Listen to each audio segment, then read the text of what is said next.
All right, we are back. JE Live. Last week, I had Rob Guerrera on to break down the 49ers. Well, this week, I'm bringing on my guy, ZIM, who has the Cincinnati podcast, a big Bengals guy in the community. He knows his football. We had some great times talking Bengals Rams during the Super Bowl week. So I didn't forget about it. I'm bringing him back on. ZIM, how you doing, my guy? I'm doing good. We're trying to put out a couple fires on our end with everything that's been going on this off season, the first 2 weeks of the season. Outside of being 0-2, I am doing pretty good in my day to day. I am healthy. I'm breathing, and I'm here today, and I'm glad to be here, man.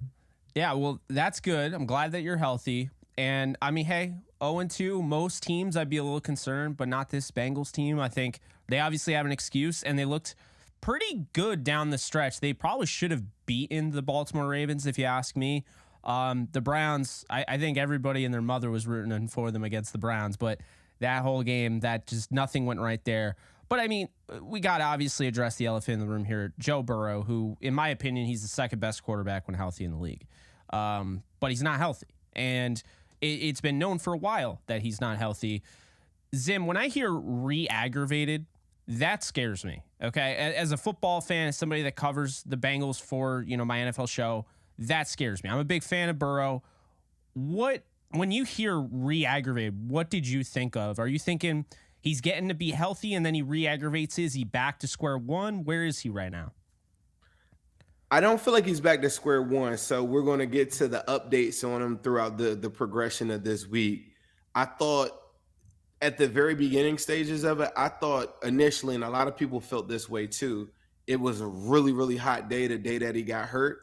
He had a compression sleeve on his calf because like you're starting off football. If you've ever played, you're sore. So I think at the very beginning, he just thought like, okay, I'm sore. Like it's going to be like that. Once you get past the conditioning of like the first week or so, then you're good to go. He did have like a month of football prior to it, so that was good.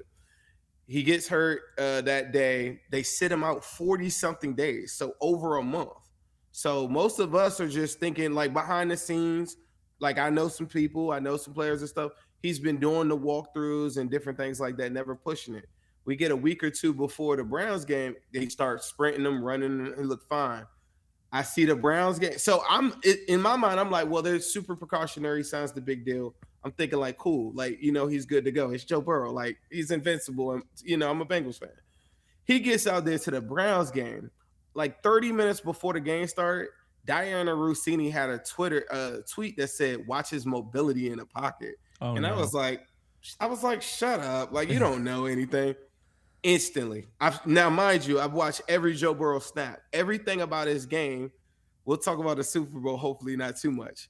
But a lot of his game is predicated on being mobile. And I thought like later in that game where he got hurt, it just makes him not a top 2 quarterback in the NFL. It makes him a top 8, top 7 quarterback in the league. Yeah. A big part of Joe Burrow's game is him improvising and stretching out plays. And in the Browns week 1 game, it was so evident to me. I'm like, they're just playing a quick game. Everybody's just like, oh, like, Browns defensive line. I'm like, yeah, they're really good, but this guy isn't moving at all. And so going into week 2, I'm like, okay, he's still practicing. No re-aggravation or nothing like that. But I'm telling everybody around me, I'm like, bro, I don't think he's right. So he plays the full game in the Ravens game. Like you pointed out, the second half, I thought he played a lot better. They limited us to 7 possessions. That's a whole nother conversation. I thought he bounced back pretty well. He throws the bad pick. He doesn't throw the pick. Maybe we win. But aside from that, him re-aggravating, he just said it was sore and all these different things. We go into this week. Monday, he doesn't do anything. Tuesday, he doesn't do anything. We get to Wednesday, he goes limited. Thursday, he goes limited again, but he's throwing and running. Friday, he goes in, he's running again, and he's doing some stuff. So he's still saying he's sore. Saturday, here we are today, full. So, but the rumor is, or they're putting out all these stories that he's going to be inactive. All those NFL aggregators out there who like take, because like I'll report something and they'll be like, oh, they'll credit me, but then they get all the engagement. That one of them put out there is like Jamar Chase or something was like he never should have played, and it's like, yeah, there's always stuff out there though. He's doubled down on that, and to the point where I'm like, oh my God, this is kind Yeah. of like, if this was like New York or something like that, Oh yeah. they would really be honing in on the fact that he's coming to these things. Even yesterday, he says, yeah, I don't think he should be playing. Um, uh, we should have learned a lesson from the first time. He's saying some stuff. Mind you, Tyler Boyd's locker is 2 lockers down from Joe Burrow. They asked him, should he play? Joe Burrow's sitting right there. It's an awkward interview. And Tyler Boyd's like, yeah, he should play. This is, he gives us a better chance to win. I think Joe Burrow's like putting on his clothes and stuff. So everybody in the locker room currently is like, some people saying he should play. Some people say he doesn't. He took half the reps on Saturday. Today he took more. So we don't even really know. And everything about the Cincinnati Bengals is all about keeping everything in-house. I feel like partially that's kind of the Rams. Now, what I want to ask you here is obviously Burrow's not okay, but like, at what point do you feel like Joe Mixon needs to kind of step up and take put the team on his back? Because it's like, I mean, hey, we stuck by you, all the like the menacing stuff out there, whatever legal stuff, we stuck by you. And it's like, I didn't see enough out of Joe Mixon. And I think he has a shot in this game because the Rams are starting a 6'4", 310-pound edge defender. So I think, obviously a guy, he has great mobility, but like Joe Mixon gets to that edge and he could do some damage. But I feel like either him or like Chris Evans or like Chase Brown, someone has to step up if Joe, like it shouldn't be all on Joe Burrow. Am I crazy for thinking that? It's got to be that way. And a lot of times we've changed our game plan to kind of work off of that. We'll get a lead on somebody and then limit the possessions. Like a big part of the Cincinnati Bengals, I know that Joe Burrow, Jamar Chase, and get the headlines or whatever. A big function of the Bengals for the last 2 years is the defense. And the defense itself limits people's possessions and it gets you off the field. And then the way that Joe Burrow, most of the teams that he's playing is playing cover 2. So you got to think it's a lot of underneath. Maybe take a shot. You know what I mean? But that's how we do. And we just limit. Like when we play Josh Allen versus when the Dolphins play Josh Allen, they gave him 14 possessions. When the Bengals play the Bills, they gave him 8 possessions and said, I dare you not to make a mistake. And that's really the game plan. And a lot of it is on Joe Mixon running. When we had P. Ron last year, was a lot on that. Our Bengals community constantly talk about ad nauseum having the run game being a bigger proponent of winning games than what it really truly is. And a lot of times we're throwing in games that you don't really have to, primarily in division. And in this particular game, to me, this is another game where you have to change your identity. I don't think that Zach Taylor is one of the best coaches in football. I don't. I think he's a really good communicator of men. I think he's a great customer service agent. He's not an elite play caller. But what he does do is manage injuries, manage people around him, the way that we handle Jamar's injury, the way he gives people extra breaks. What he has to do, though, is get into his McVay, get into his Shanahan, get into his whatever, and go and create a game plan that says that I'm going to outsmart you at these points. And offensively, I'm going to take it to you in the manner that I want to take it to you. And I'm not going to allow you to dictate what I do. If he could do that, then I think he'll be fine. And you don't need to play Joe Burrow, because that's another thing. I'm one of the guys that I don't want Joe Burrow to play Monday night. I really don't think he should play Monday night. And if your coach, it's not by luck you got to a Super Bowl. It's not by luck that you went to an AFC Championship game. You're good enough to scheme up a game plan for 1 week. All I'm asking for is 1 week to say, hey, look, we're going to change our identity this time. We got a quarterback they haven't seen in Jake Browning. He's a lot more mobile. He can run. Maybe you feed off of that, RPOs and run. We've done it before. We did it with Ryan Finley, Brandon Allen, guys like that, and we won games like that. So I'm just hoping that they do something like that. I'd rather them do that than roll out Joe Burrow on a Monday night, then come back a short week, and then he's got to play again. I don't know. No, I'm with you there. Because, I mean, not the same injury, a little bit different, but like with Cooper Kupp, I was advocating, I'm just sit him the hell out. Like, if you have to sit him out longer than 4 games, I'm all for it. Just make sure, because I think this team has playoff aspirations. I told you off air, I think the Bengals are going to the Super Bowl. I still am saying that. Even if they lose this game, I still think they got a shot at the Super Bowl.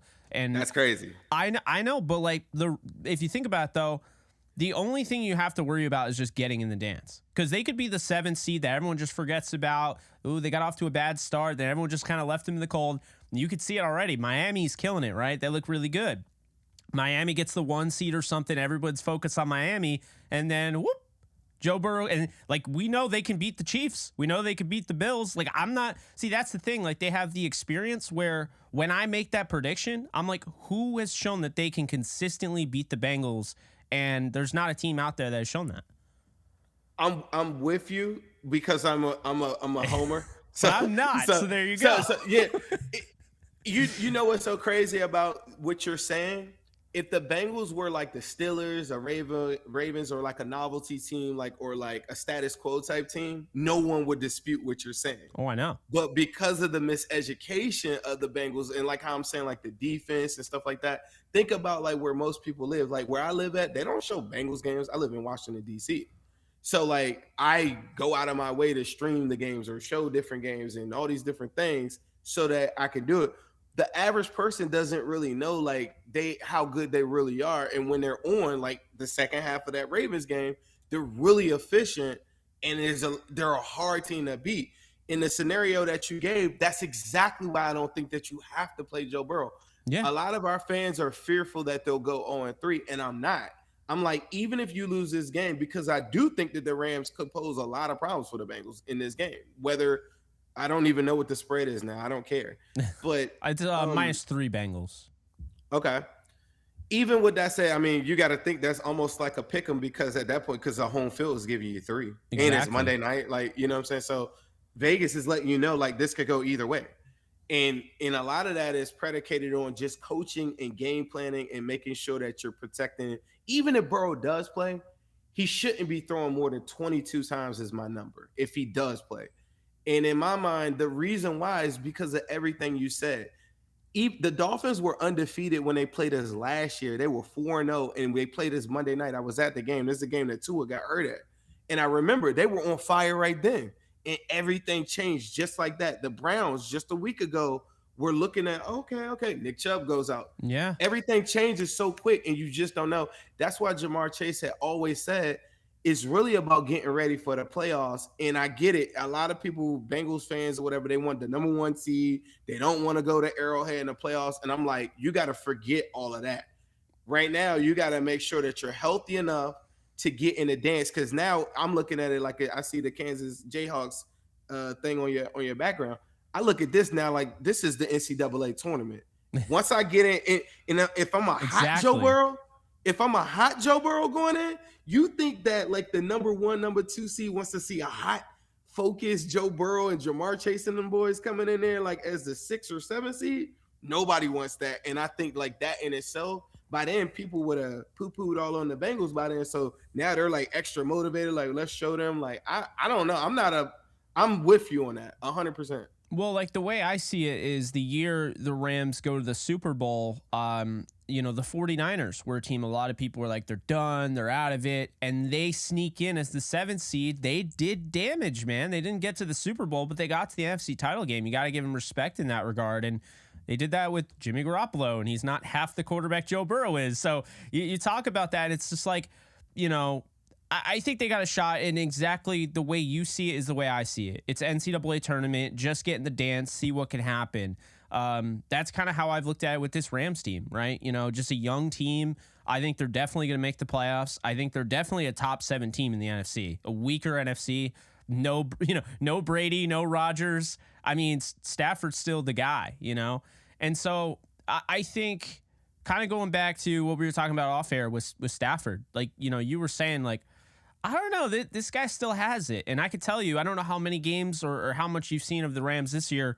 Stafford still has it. He lost weight. He's lighter on his feet. He's more mobile. And the offensive line, which was a disaster last year because they were on like their whole entire offensive line was 4th string guys.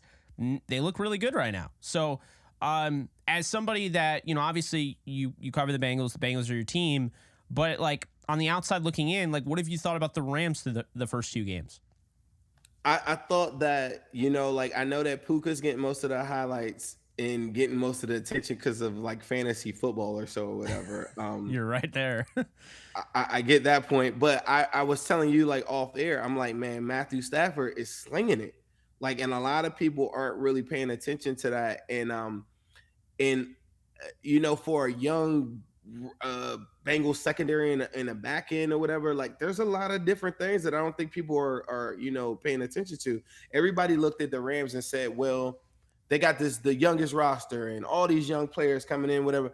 But when I watched them, now I didn't watch the full game, but when I do watch them, I look at them like, okay, this is a team that doesn't know that they're not supposed to be whatever, like they don't know they play so hard to like every single snap so far that I've seen that I'm like, this is a dangerous team that doesn't know any better, that doesn't know that everybody is picking against them. And Matthew Stafford is coming back with, like that was an injury that people were talking about to count him out, to be talking about like his career. People were trying to do the same thing, I guess, to Josh Allen too. And I think like in this hot take society that we live in, it's just like, he's out of there. You know what I mean?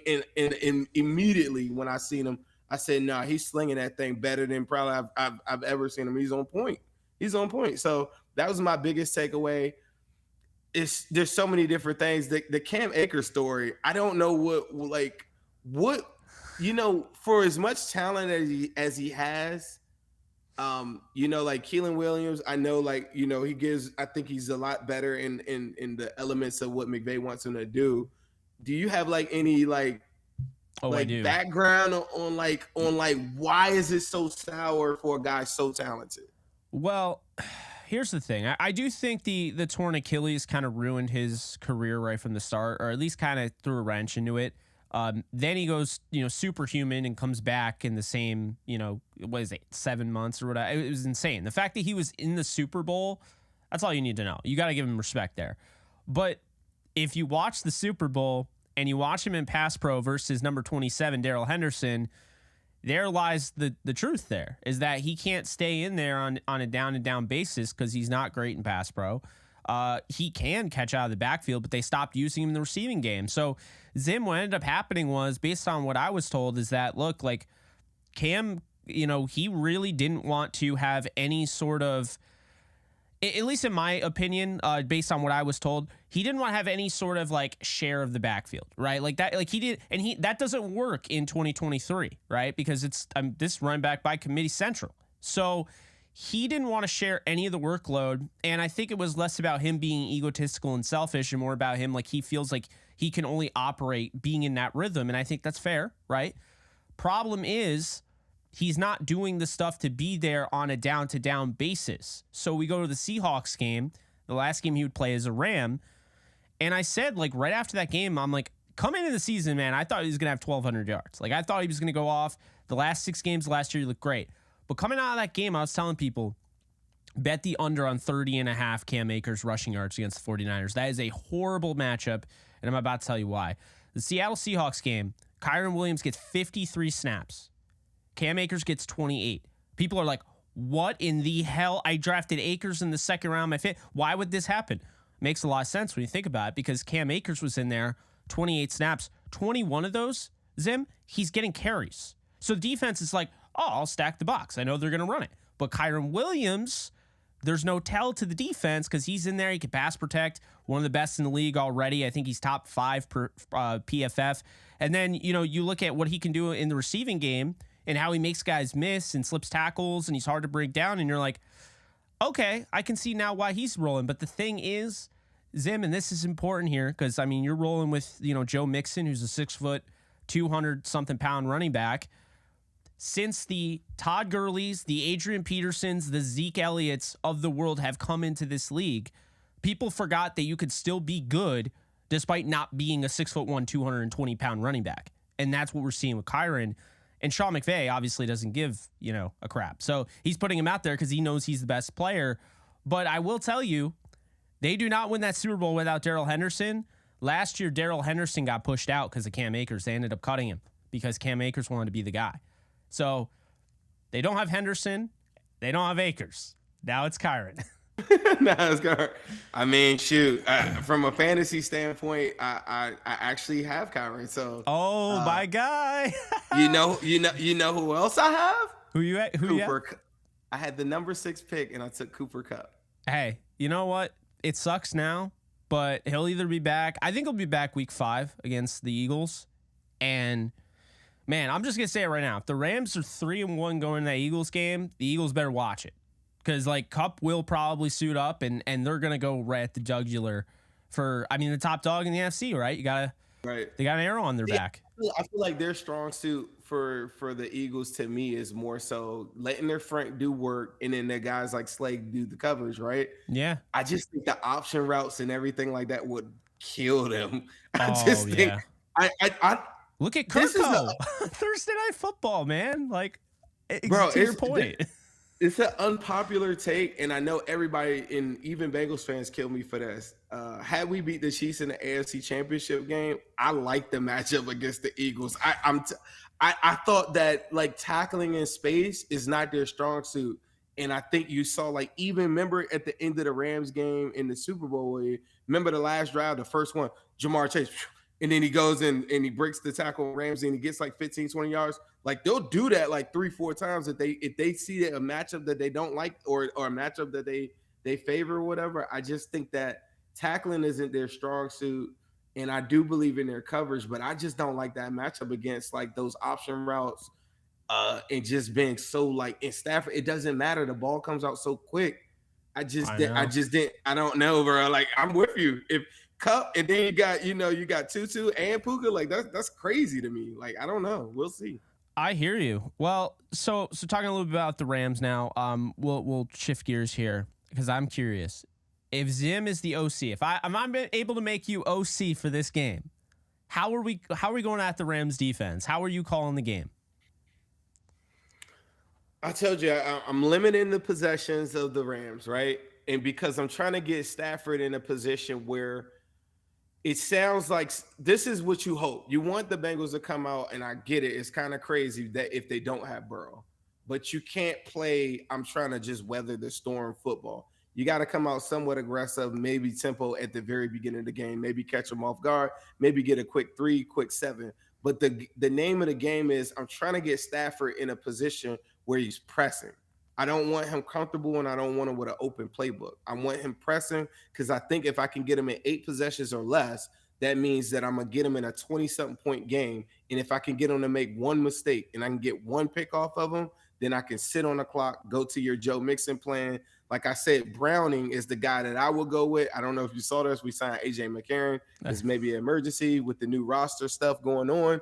You can now have 3 active quarterbacks. So I imagine an emergency situation, maybe they do A.J. McCarron. I don't know. I hope that we don't see him. But Browning, the one thing about him is that Joe Burrow I talked about him being mobile earlier. Browning has one of the worst arms in football. Oh yeah. So you don't want him throwing out to young, you know what I'm saying, like young corners, like jumping on routes and sitting on all these quick games because, mind you, the Bengals are going to be fearful of Aaron Donald and company, so they're not going to want to put him in that type of situation. I don't want him in a quick game type of thing to put himself into predictable situations. So I would go a little bit of tempo early on, give him some RPO stuff early, but I would tell him if you see something and anybody cheat and shoot uphill too fast, then take the run and do that to kind of deviate some of the pressure on the outside. If I can get you in a situation where you're second guessing your rush, then I think it helps open up the running lanes for Joe Mixon. I start to slow the game down.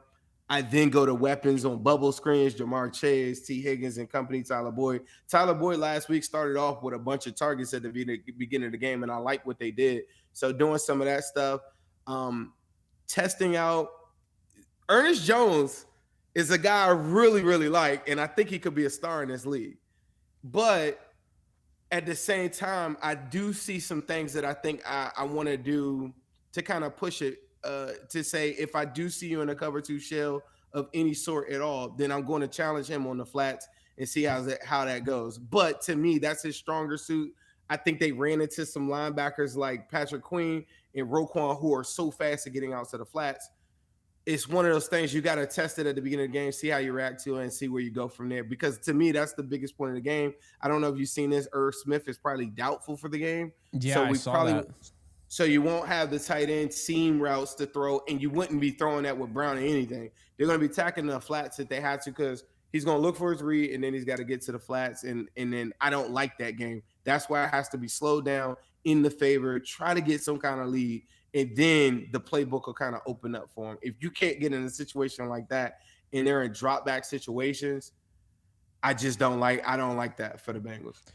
No, I hear you. I mean, I think they got to be careful because, everyone would say immediately, oh, if Jake Browning plays, it's going to be like dink and dunk central. The problem is, I think the Rams defense can actually stop a dink and dunk offense.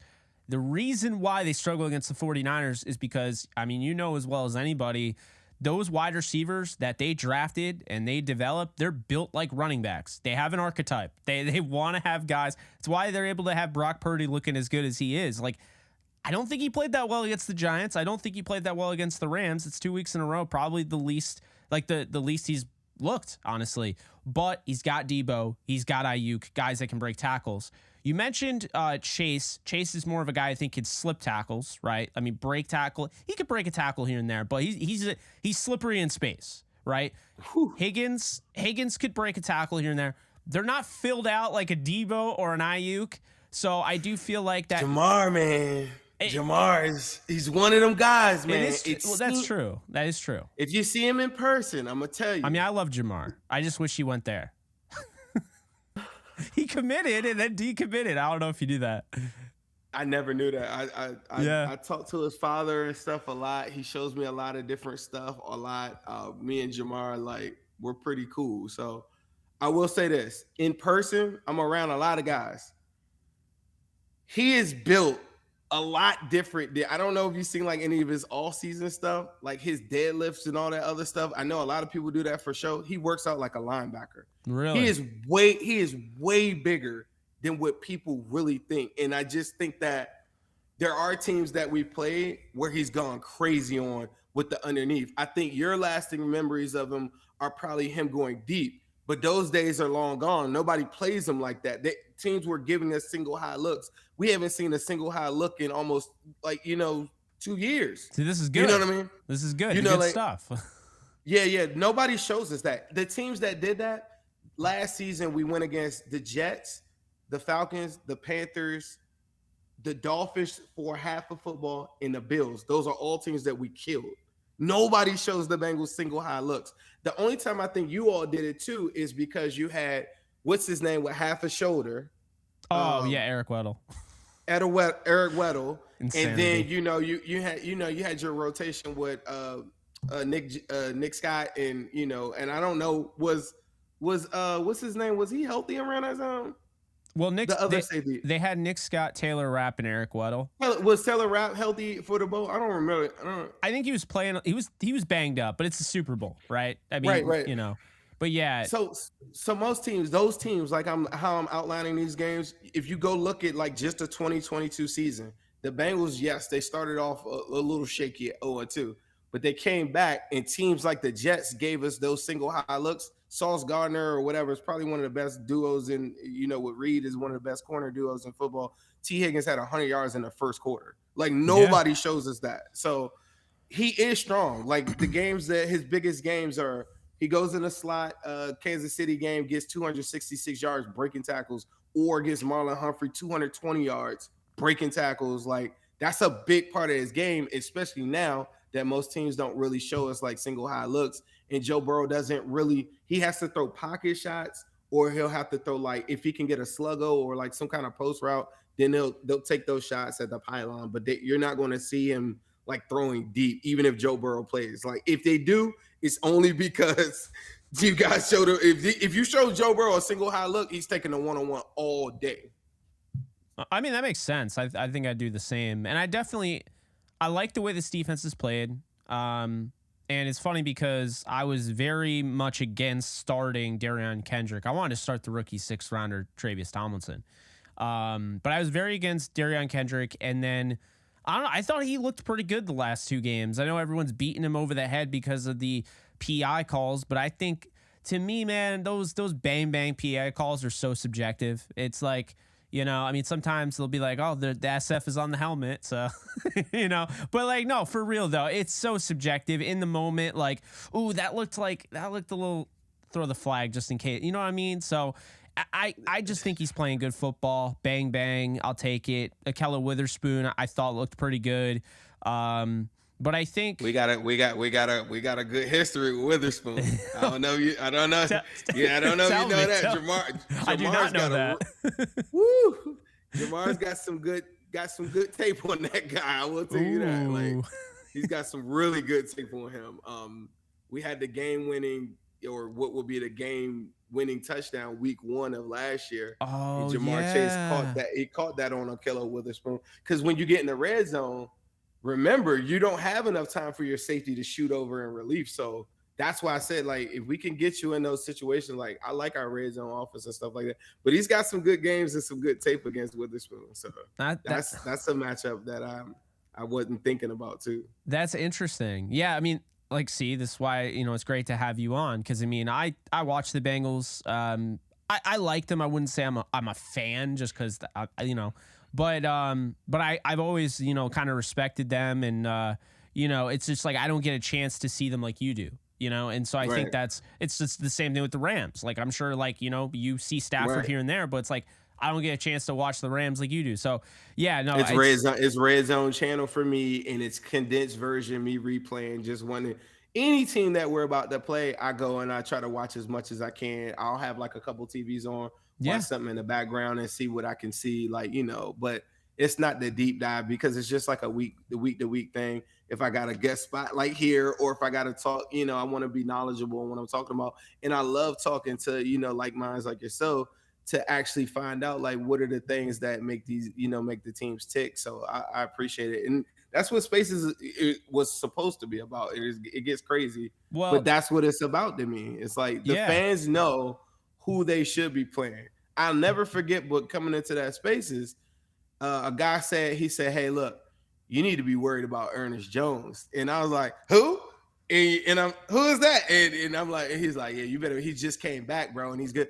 And check this out. The first 4th down that we go for is Ernest Jones baiting Burrow into a bad throw. And I'll never forget, I was like, man, nobody told me that on TV. Yeah. No, it's true. I mean, I just think, I had Charles Davis on my show a few years ago, and I'll never forget he said it. We as announcers now have to step up our game, because the average NFL fan is so knowledgeable nowadays. You have PFF, you have All 22. Like, man, we're coming for you guys. You know what I mean? Like, honestly, for real. And then, they call us like fanalists, but in reality, I mean, we're offering more than the analysts are sometimes. So it's like, I don't know. But like Zim, you had mentioned Spaces, so I wanted to throw that out there. We are trying to do some sort of Spaces together on Sunday, I believe. Sunday. Let's do one Sunday before all the games kick off and stuff. We could kind of get into some stuff. One thing that we could do on Spaces, if you guys aren't familiar too, is like we could highlight different plays, put them on what we call the Jumbotron. So if you aren't on Twitter, make sure you follow us on Twitter. And when the purple light pops up, then you could just come check us out on the Spaces. But I'll be able to highlight some different things or different looks that I like. I'll be able to put up some stuff that I've watched, even from the Seahawks game, that I could say, okay, like, this is something that I think that we do. This is something that I think that we don't do. So it's always good to kind of look it down.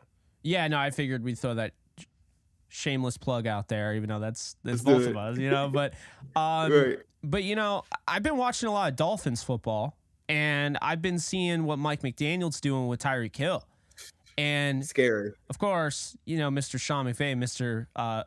Play copier. And it's like copy and paste, man. I'm not afraid to admit it. Like, if you're not copying, you're not trying in this league, and do it. It's Sean McVay goes out, and he's watching Mike McDaniel, because the first freaking game we see Tutu Atwell doing that motion, and we're like, wait a minute, like, what is he motion to the slot and then do a deep crosser? All of it, dude, all of it. Everything that Tyreek Hill's doing, Tutu Atwell's doing.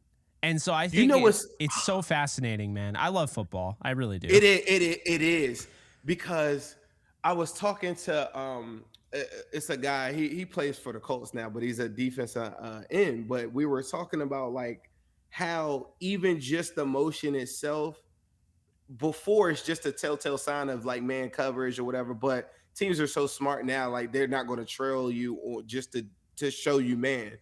But he said the one thing that it does do, you can start to look at the slot or whatever defender and look at their position and when they go into those motions, because a guy running at the with a head start, if you're opening up your hips as soon as the ball is snapped, I mean, and a guy like Tyreek Hill is running at you, he's just gonna blow by you. So he's like, there's no way you could hide that. And I just thought like just the motion itself, and then when the ball is snapped, a guy like Tutu, like now you're gonna see our defender that I think that they'll probably put on Tutu Atwell as a rookie and DJ Turner. He's probably the fastest guy on the team. I love And DJ Turner. That dude so in the that's draft, man. Sorry. so far he's been doing pretty good. He's nothing bad, nothing egregious. He gave up the Zay Flowers play, kinda like Cam Taylor Britt's on the outside, but I think DJ Turner, our defensive coordinator, Lou in the room, said he had responsibilities inside and he's supposed to get to it. And I mean, his hand is right there, but they throw like a 50-yard bomb. It's the only real big play of the game. But he's got the speed to like make up. And I think normally if a Woozier wasn't coming off the IR stint or whatever from him tearing his ACL last year, then they probably would just match him up with it. But I don't think he's ready for that yet. So they probably have DJ Turner on him a lot. But a guy like that, getting a head start and being able to like get a defender on his back heels is like that's a game changer. One of the guys now on our show, and you were talking about fanalists. This is the crazy part. We had a big debate about Jamar Chase versus Penei Sewell, and I built a lot of different relationships. I had Hugh Jackson, I had guys from PFF, I had reporters come on, I had like Tony Pike, the old quarterback. I had all these guys. TJ Houshmandzadeh, who I consider a friend, who he worked out with going into that draft was Tutu a lot. Really? And he was, yeah. And I mean, he works out in Cali with all those guys. So going into that draft, I mean, and to this day, he'd be like, man, you got to, when Tutu got hurt last season, he was bummed. Cause I mean, didn't he have a real good preseason? Or did he play in a preseason or something? It was really just at the end of last year he started to finally get opportunities. I just remember him just saying like, man, that's a guy like going into the draft that I just remember him saying that, man, like that's a guy like I think they should line him up on the outside. He had all these different things to his release packages that he had been working with him on. And he was just like, man, I love that kid. And I just think that teams got to start putting these faster, twitchier guys on the outside, and to see like Tutu, like, like him, some of this stuff. If you guys don't follow TJ and he's on a show on FS1 or whatever, but you want to hear somebody talk ball like on the realest stuff you've ever heard, like he's a real like Cali dude. So he brings it so raw. Like I love the way he breaks down football, but he's a big Tutu fan.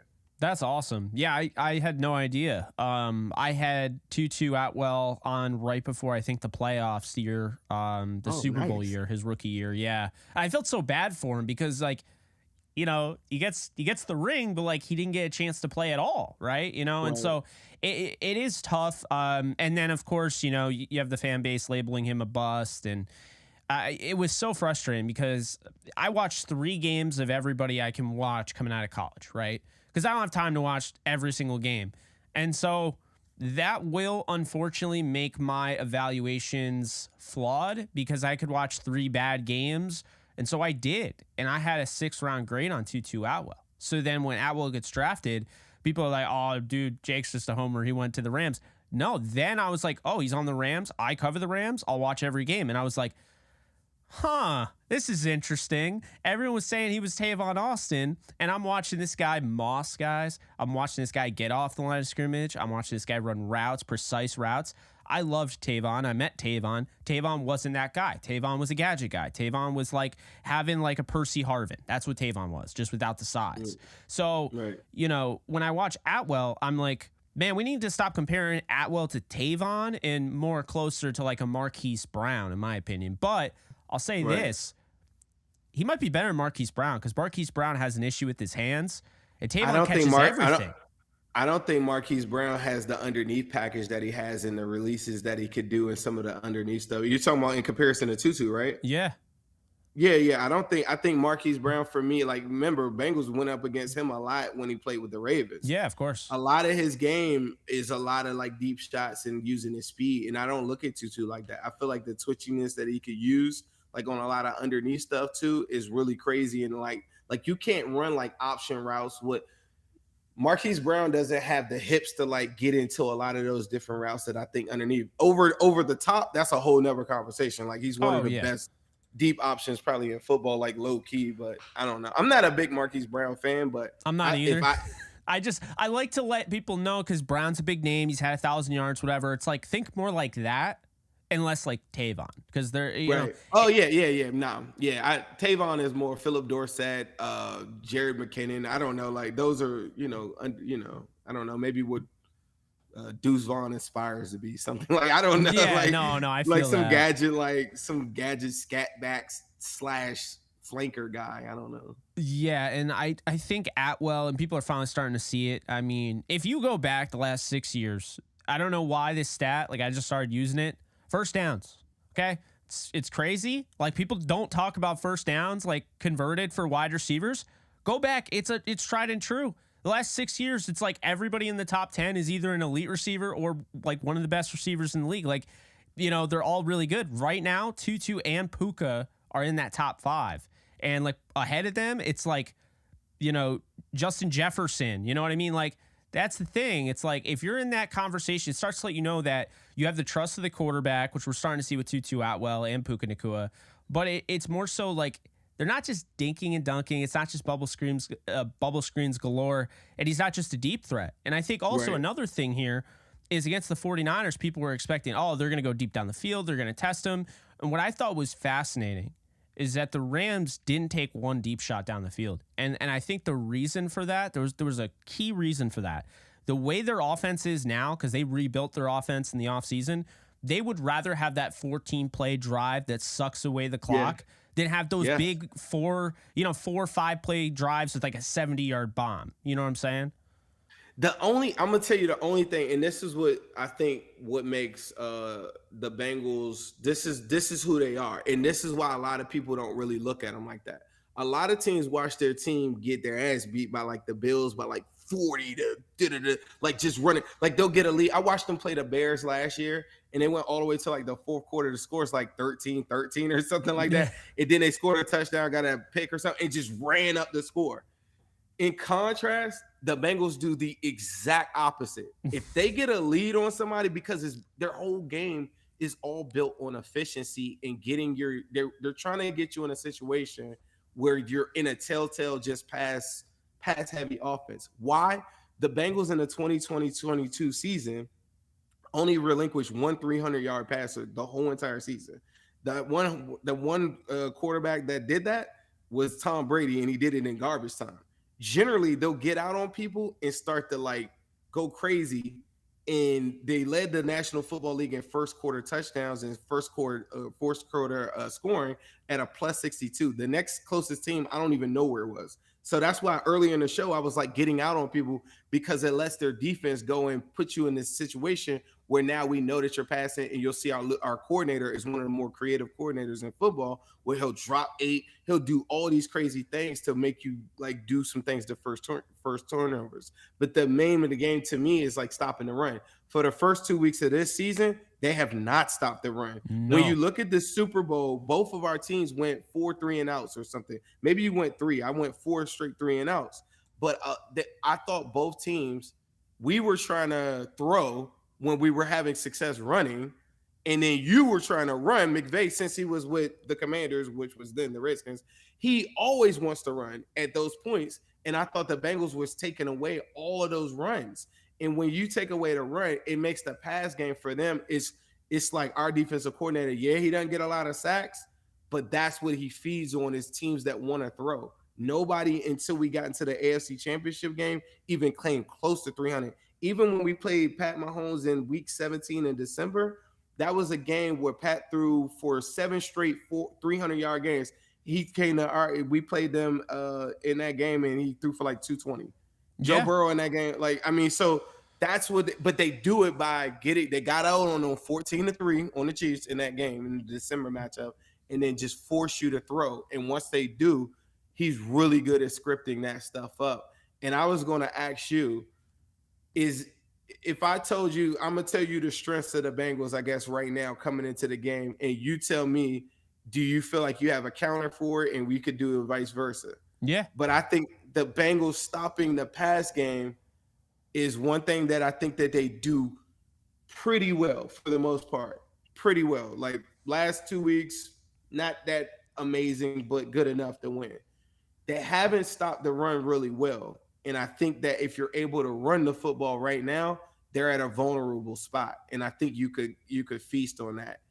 Do you have any thoughts on that matchup, or Yeah, the way I see it is that this is going to be the Kyron Williams game, right? This is his second ever start. Last week he had 100 yards from scrimmage, and he still had, fans like, I don't know if this is the guy. He only had 50. He had 50 yards against the 49ers, man. That's not easy. So I think that they're going to come out running the football, and I think, a big reason for that is Sean McVay has alluded to the idea of like, hey, we don't want to overuse Puka Nacua in the first 3 games of the year, right? I mean, this guy, 35 targets, that's not sustainable. If you want him to last the 17 games that you're guaranteed, as Sean McVay put it, you need to make sure that you're keeping him healthy. And by having him go out there and just take shots over the middle to his oblique while he's nursing an oblique is not good. It's not conducive to winning football by putting him out there, not having him out there when you need him. So I think they're going to start to run the ball a little bit more. I think they got away from that script last week because, the 49ers, they get the unfortunate, they always seem to get a lucky bounce here and there. But Stafford throws it, goes off of Kyron's hands, gets picked off, and then it kind of changes the momentum of the game. And they did have opportunities, but the problem is the Rams wanted to be pass happy after that because they panicked a little bit. They were down. You know how this team can be. So I think in this one, I think they're going to try to establish the run early on, create the play action opportunities. I think it's going to be, once again, a short and intermediate ball game for the Rams. I don't think. See, one thing I see on film is when I'm watching the Bengals, they don't allow anything over the top this year. They really don't. I mean, we gave up the one, and to me, so mind you, we don't have Jesse Bates and Von Bell right now, right? Oh, I know. So, I can see that. so now we have Dax Hill, and I will say this: Dax Hill, I do think, is far more athletic than all of those dudes. He's been all over the place. And then we got Nick Scott, who pretty well. Yeah, right. Also very athletic. A big hitter. He's been trying to make some big hits, and he's missed on a couple of them. I don't know if you've seen the highlight that Bijan Robinson put on him in preseason. It is nasty. It's full spin cycle. But the problem to me is I could count on one hand all the big plays that they gave up in the 2022 season. Already, them giving up that big bomb to Zay Flowers. Now, that's just one play. But for a Bengals fan, I'm not used to it. The other thing, though, I'm not used to is, I will say this. The offensive line play, since we've acquired Orlando Brown, you now got Jonah Williams. Remember when we played you in the Super Bowl, Jonah Williams was probably the best offensive lineman on the team. Now he's the worst. He's the worst offensive lineman on the team. You got Alex Kappa, Ted Karras, Volson, and you got Orlando Brown. And I think those guys are playing a lot better. I was going to ask you this, too.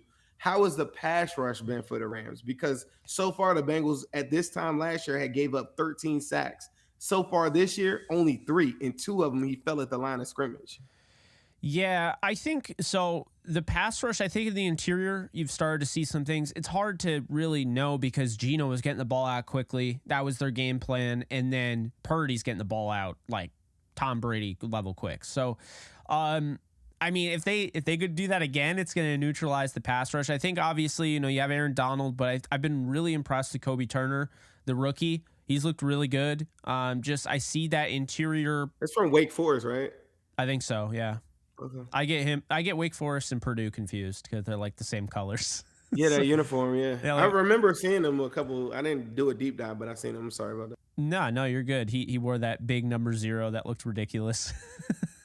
I mean, it looks ridiculous on defensive lineman, man. We got to be honest with ourselves. But speaking of number 0, Byron Young, I think he's going to introduce himself to America on Monday. He's really good, man. I don't know if you've seen him play at all, but he's really good, really athletic, really cool story too. Comes from a JUCO school that basically he didn't get a chance to play during the COVID year, but they still practiced. His practices were so jaw dropping. Someone took video of it, put it on like YouTube or something, and then every like SEC school got a hold of it. We're like calling him in the middle of these practices. He like looks at his phone and like he's like, yeah, we wanted you to come to Tennessee and all that. Tennessee was the first team that offered, so he transferred to Tennessee to go play football. Pretty cool. Like, I mean, he's working at a Circle K. Like, that's crazy. It's inspiring to see that because, like, obviously, it's the same organization that had Kurt Warner, Right. Hy-Vee grocery store, and then Super Bowl champion. I always love those good stories. But yeah, he's somebody to look out for. I think right now, and I hate saying it because he's a cool story too, Michael Hoyt, but 6'4", 310. That's not outside linebacker. It's just not. We saw it last year, and I think we saw some interesting things. Like he had 5.5 sacks. He looked, he's really athletic, really athletic. And I think he went to Brown. But yeah, it's like, yeah, I know, crazy.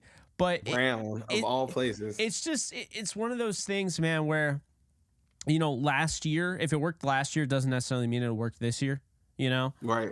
And I mean, it sucks, but I just don't like. I've always said, people are like, no, this is a rebuild, tank for Caleb Williams, and I'm like, no. They need to go out and get a pass rusher mid-season or sign a vet. I don't care, but that is the one thing I think that they're lacking, an edge defender opposite Byron Young. We know what Byron Young can do now through 2 games. We'll see if he keeps it up. They need another guy, and so I think to answer your question, like the pass rush, I think has its moments. But it's also been kind of like context is needed where, they were still, I'll say this, against Seattle, they were whooping Abraham Lucas and Charles Cross. I mean, Byron Young was putting Charles Cross on his ass, like repeatedly. So, and I didn't even know he had that in his game. Like, I didn't know he was going to convert speed to power like that. I didn't know it translated. He lines up on the left or the right? They alternate, but he was lining up on the left, against, well, I guess if you're above the defense, you're looking down and be on his right. But I always get confused by that. But yeah, like on my left side, I've got Orlando on my left, and I got Jonah Williams on my right. Yeah, so he'd be going up against Orlando if he stayed in that spot. And see, I like that matchup better for me. I don't want anybody of any bit of whatever on Jonah on the other side. That's our weak point on our line. I mean, they'll put Aaron Donald out there. They're not afraid, man. They do stuff like that, and they might actually have to look at a potential.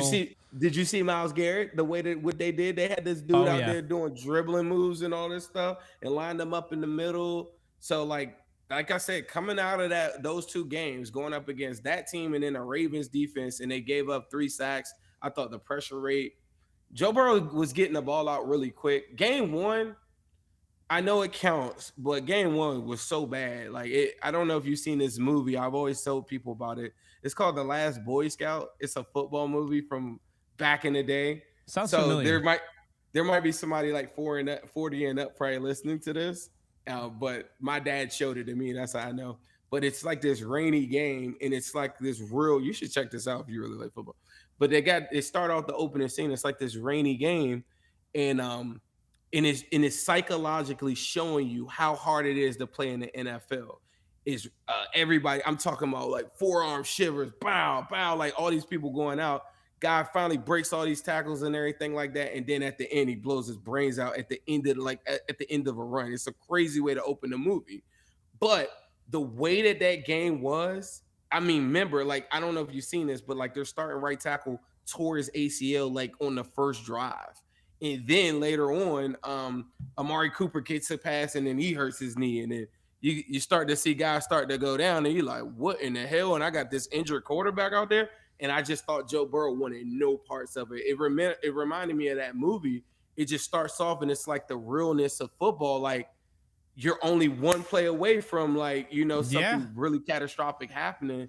And that was just some bad elements to play in. It wasn't good. And I credit the Browns for amazing game plan. They did their thing. their offensive line. They brought in the guy DeJuan Jones from Ohio State.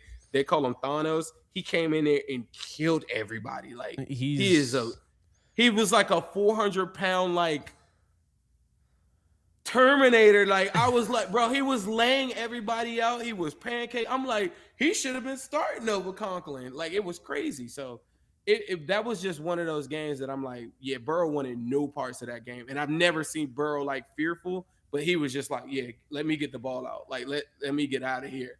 And that was one of them games we just like, let's get out. Yeah, I mean, that was an ugly one. We saw that against the Steelers. I mean, and their offensive line is just not looking very good right now. Their OC is just not good. I mean, he's Matt. I don't know what Matt Canada's the worst doing in out football. there. Canada Dry is what they call him. Canada Dry. I like that. No, if it's not him, it's Luke Getsy for the Bears because I don't know what they're doing. Justin Fields. Hey, the one thing you're good at, running the ball. Justin Fields? What is Justin Fields doing? What is he doing? Have you seen those cut-ups of him where he's got like wide open guys going right across his face? And then he runs right into. What is he doing? Bro, it's like 3 of those in one game. I'm like, bro, like, I don't know.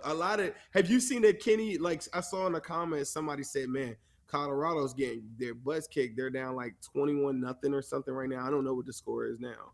Ooh. Oregon's they're scoring 56 points a game or something. Oh, but guess what? The Steelers got a scout there to watch Deion's son at quarterback. That's interesting. So you talk about Caleb Williams, people were talking about you. Like it looks like the Steelers already are looking at the quarterback position already.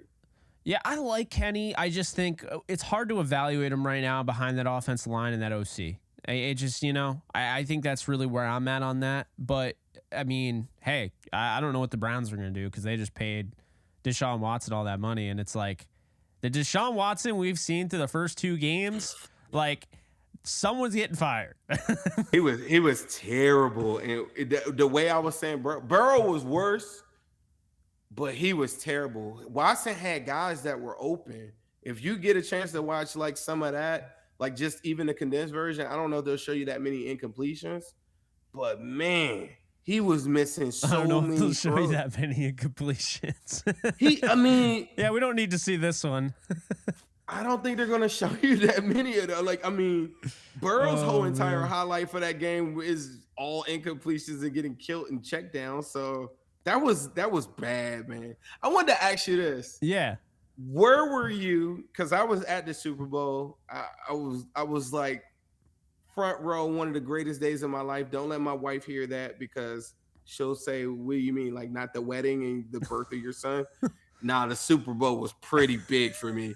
That was a big moment up until the clock hit 0. Yeah. But I wanted to ask you, where were you at? What did you do?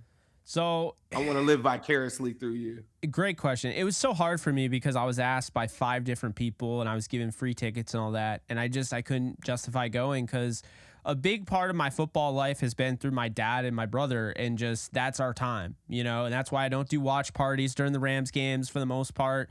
And so I decided, no, I'm going to stay at home. I'm going to watch. Like my best friend came over. Like it was a great time. And I look, maybe someday I'll go to a Super Bowl, but I feel like I made the right choice there, just wanting to have family around. But it was tough, man. It really was like, you get people that are like, man, but I'm such a fan of you, like, here are free tickets. Like I'm like, I appreciate it, but I'm going to pass. So, it was tough, man. I would have took those. I would have took them too. Oh yeah, well they would have been mad if you took them and then you didn't go and you just sold them or something. Oh, I would never do that. Never do that. But what was it?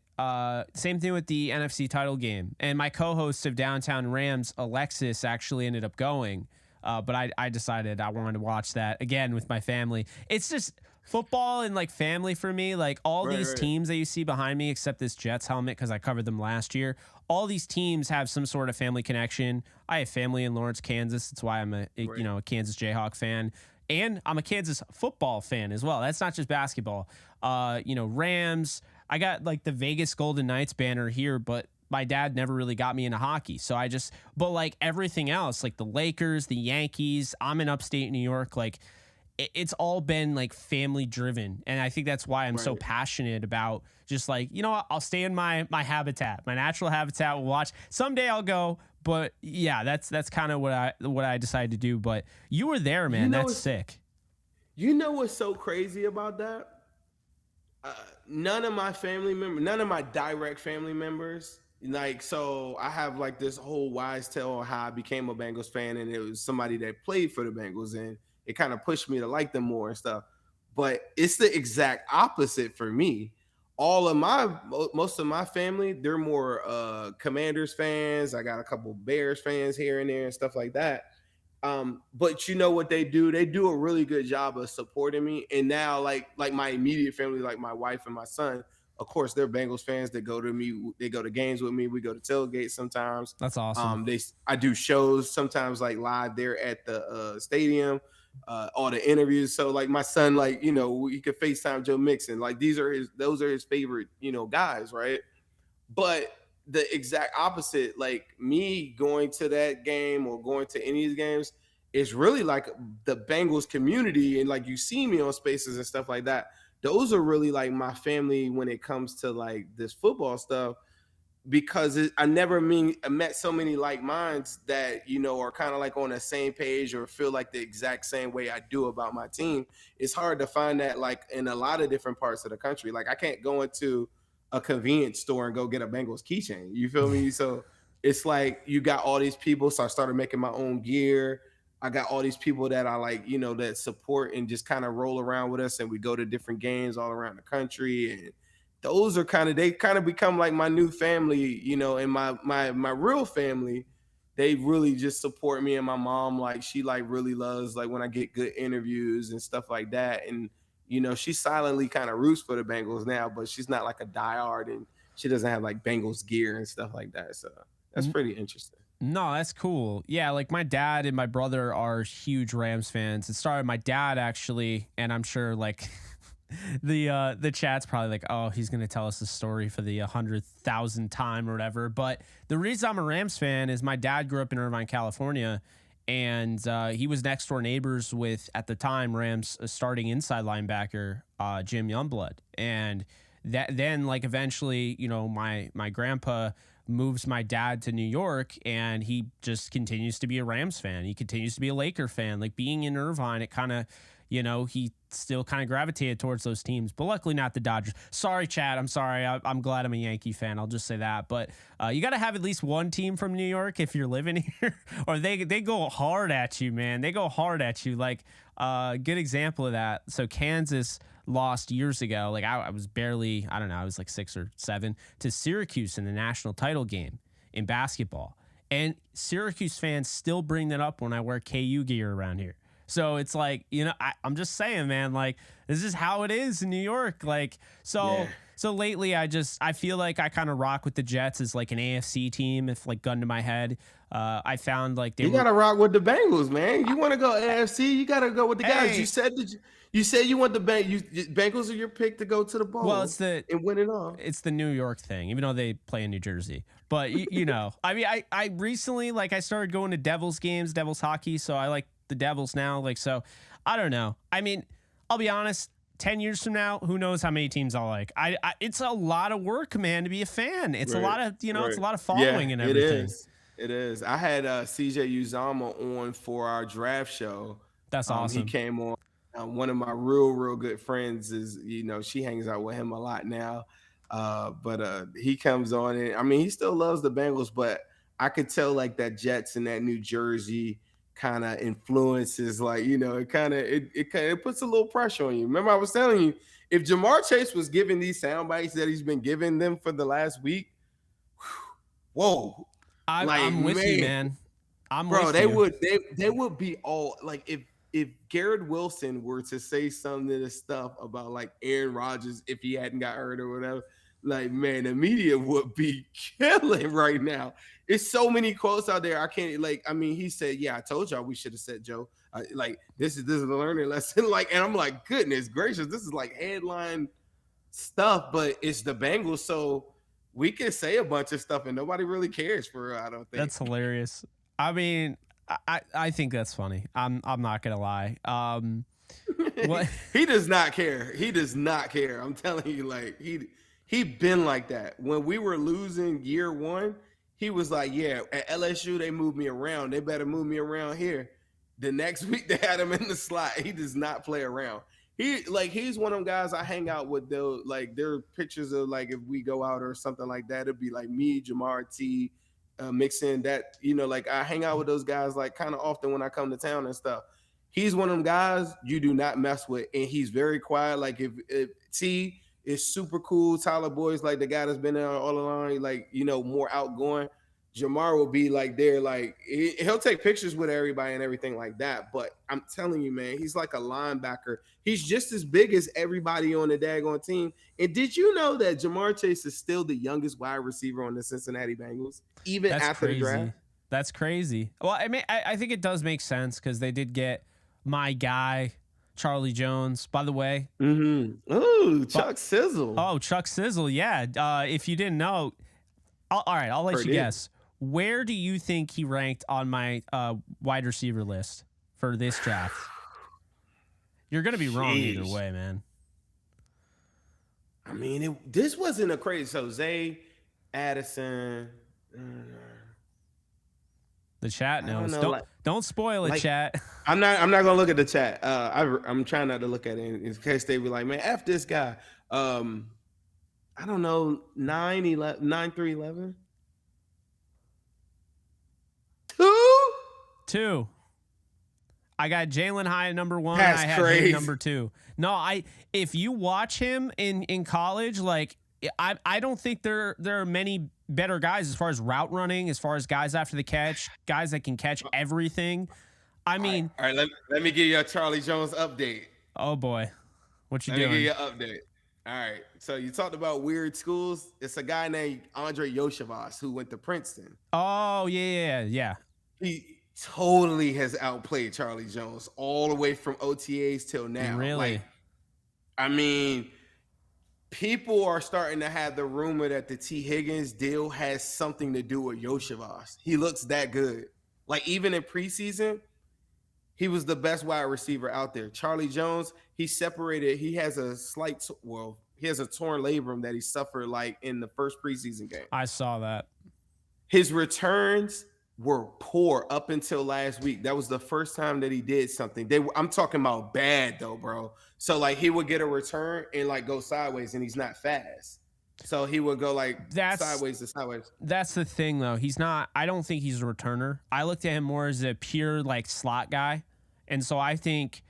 I don't know how long Boyd will be around, but I think he's Tyler Boyd's replacement. He's the replacement. Yeah, for sure. So that makes sense. So then you have Yoshivas, you got Chase, and then you have Charlie Jones in the slot. Well, you would have T hypothetically because they'll probably tag him next season if they can't get a deal done anyway. You think so? So you still got 1,000%. But do you think he's around, or do you think they tag and trade?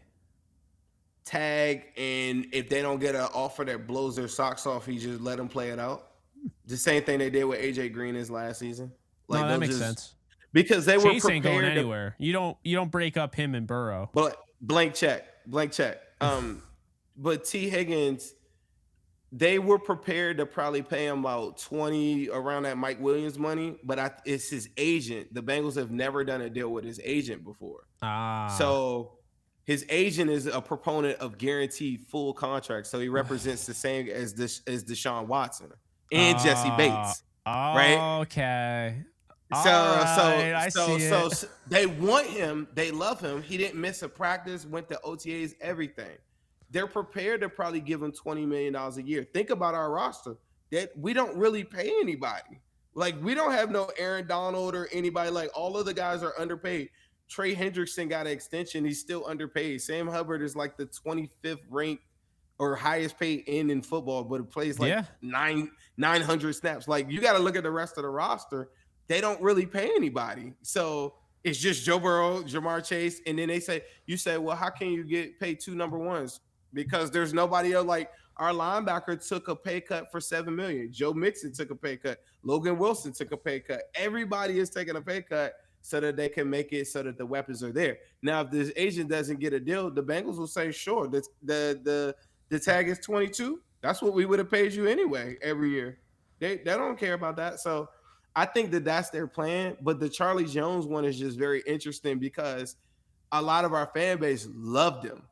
And then when we got through all the preseasons and all that stuff like that, he had no separation on any of the preseason games. And it's very early, but Yoshi was just separating, high point, tutties in the back of the end zone, 1 foot. Like, bro, he looks like he could be a wide receiver. He looks like probably what you thought Jalen Hyatt would be right now. Like, I just think because he went to Princeton, people aren't catching him. Like, he's and he's very charismatic too. So he's like this star that everybody is like, they love Yoshi. Do you think we see him at all this Monday night? Nah. Because at the end of the day, they pay the top 3 guys to go, and you don't jeopardize a deep shot from T. Higgins to go Yoshi. Now, will he play a couple snaps? Sure, and he does play special teams, so you're going to see him on that. But unless somebody gets dinged, but if somebody got dinged up, I don't care if it was a slot wide receiver or outside, you'll probably see Yoshi before you see Charlie Jones. He's been killing it.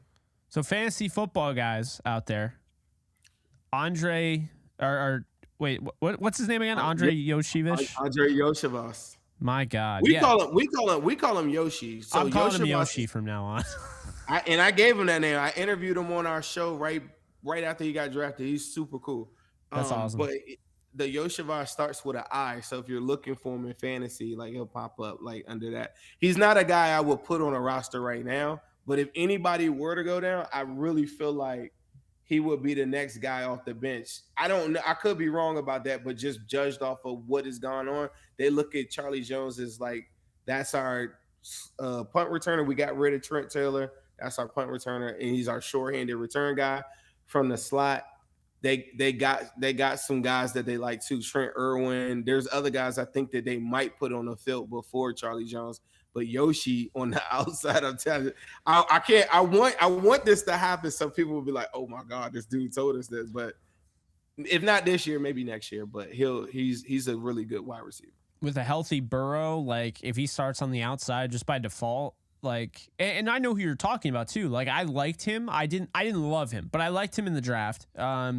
I had a hard time finding a lot of film on him. I think that was my issue. Princeton, you're not gonna get that much. Like I was able to see, I found 4 games, and then one of the games, like that I could find, like I was hearing all sorts of stuff on Twitter about, throw this game in the trash, it doesn't count, and I'm like, well, now I'm down to 3 games. So hopefully one of these 3 games gives it. And then of course one of them was like he was targeted like once, and I was like.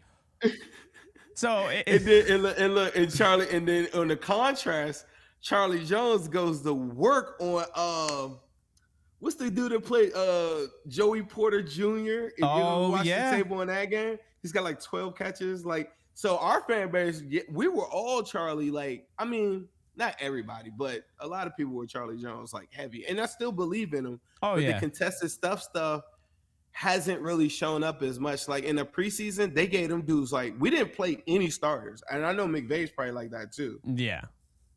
No starters at no point in the whole entire preseason. Nobody. So they gave full reps to Charlie Jones. Yoshevich in all of those games, except when we played the Falcons, was the best player on the field on all those games. I love this. And then I'll say this right now. I think Charlie Jones is one of those guys where he just needs to play a regular season football game. I think if they threw him out there, I think he could do some things, but I also think he needs to be fully healthy too, because I do think that's going to bother him. Man, this has been fun. I don't think we gave a score prediction or anything yet, and maybe if you have some predictions, some hot takes you want to throw out there, hey.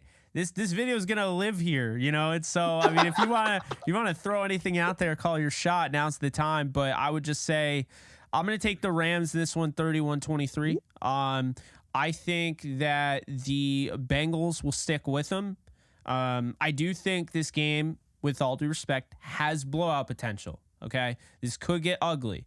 I'm not expecting it to, but I have in the back of my mind like this game could get ugly. At the same time, I just think that, like, it doesn't really, I mean, don't get me wrong, like, I'm not a big Jake Browning guy, and I haven't been since I watched him at Washington. That was one of the worst bunch of tapes I've ever seen for a quarterback coming out of college. So clearly this guy must have really improved when he got in the NFL, because he wouldn't be here right now if that was the case. John Ross made him look pretty daggone good in some of those games. I remember that's some ugly tape. Yeah, it was bad. And now, just so Rams fans know, he still sucks. Just so we know. So, I mean, really, I think Zach Taylor's a good offensive mind. You know, the hope is that he'll put him in position to succeed. Mixon's got to do more. I mean, we talked about it. I just think there's too much talent here in Cincy that this game on their turf, in the bright lights, that they're going to, you know, go out there and just lay an egg. I think they're definitely going to, you know, we're going to see a hard-fought game. Also, there's some desperation right now. Chad Johnson going to Ring of Honor night, too. Oh, yeah. Well, there's some desperation right now. You know, like, okay, that we're 0-2, we don't want to go 0-3. I think desperate teams are dangerous. And so that's why I know I'm talking like I'm going to pick the Bengals to win. I've already picked the Rams, but that's why I have 31-23 and not like 31-10. You know what I mean? The blowout potential is there if Jake Browning plays. I do agree. Yes. I'm not a big score prediction guy. I'm sorry. No, you're good. You're good. If Burrow plays, though, no way in hell the Bengals get blown out. Like he's just too efficient. Yeah. But I do see them trying to limit, in the 31 that's a big number. That's a big number. If you score 31 on the Bengals, like I don't even remember the last team that did that. If you score that much, it would mean that we did absolutely nothing on offense in your run game. What Kyron Williams, everything was clicking. Like everything is clicking. To me, 31 is a lot, because we're used to lower scoring games. Like the most teams score generally is like 27 is a high game, like the Chiefs. You know, like that's why I said a big part of the Bengals story going to the playoffs. Everybody talks about Burrow you didn't really do anything in the playoffs game, because they're real big defensive battles. Even think about the Super Bowl. It's 4 consecutive drives where I know OBJ wasn't there, but before somebody says that, we would have throw that out there real quick. Before y'all, we would have blown y'all out. We would have. Yeah, if I had my starting right tackle, I probably could have blocked a couple guys too. But at the same time, like that's kind of how the defense works. The only difference is in that game, usually Joe Burrow and them usually make a play or something to like widen this gap. And then, you know, like, and that's how they win games. And they don't really let teams get that many opportunities to score that point. So I think a lower scoring game. Now, if Burrow plays, he could score 20-something, 30 points. I just don't see him in a game where he's so efficient that he generally keeps you off the field. And that wouldn't be a shot at Stafford, but that's his whole game. It's like that 14-play drive. He doesn't really get that many opportunities at big shots. And when teams do, all the examples, like I said, are Dolphins game, Falcons game, Panthers game. These are all games that we blew teams out, and nobody really shows a single eye look. So what happens is it shortens the game out for everybody. So I think a more lower scoring game is prime time. It's going to be light. It's going to be energetic, going crazy, everything. Cincinnati doesn't really get that many primetime games. So I think that'll factor into it. But I do think that the game is like in the 20s, like more like a 24-27 type of game is more like what I'm predicting. If it ends up being 27, you're in, and I got Browning, I'm thinking I'm at like, we probably lose and we score like 13 or something like that. To me, in order for the Bengals to win, it would have to be a lower scoring game. Even if Burrow was there, like I just can't see a shootout, not with his injury. Not with like the offense was clicking later in the game. It's not enough for me to say, okay, we're back. Like we're not back yet. And we'll get there, but we're not there yet. We went through the same thing last year.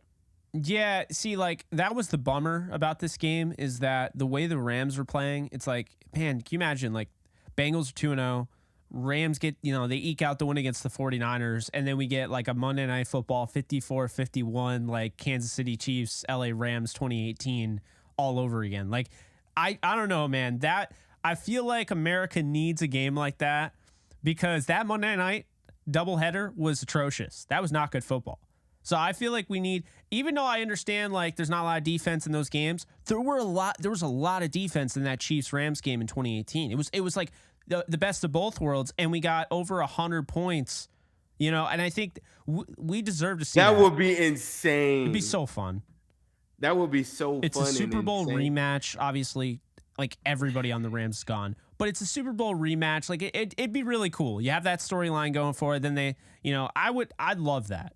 Let me ask you this. You think Burrow plays like, I gave you a little bit of updates. You know that they're playing this tight to the hip. You know they're not going to announce it until 90 minutes before kickoff.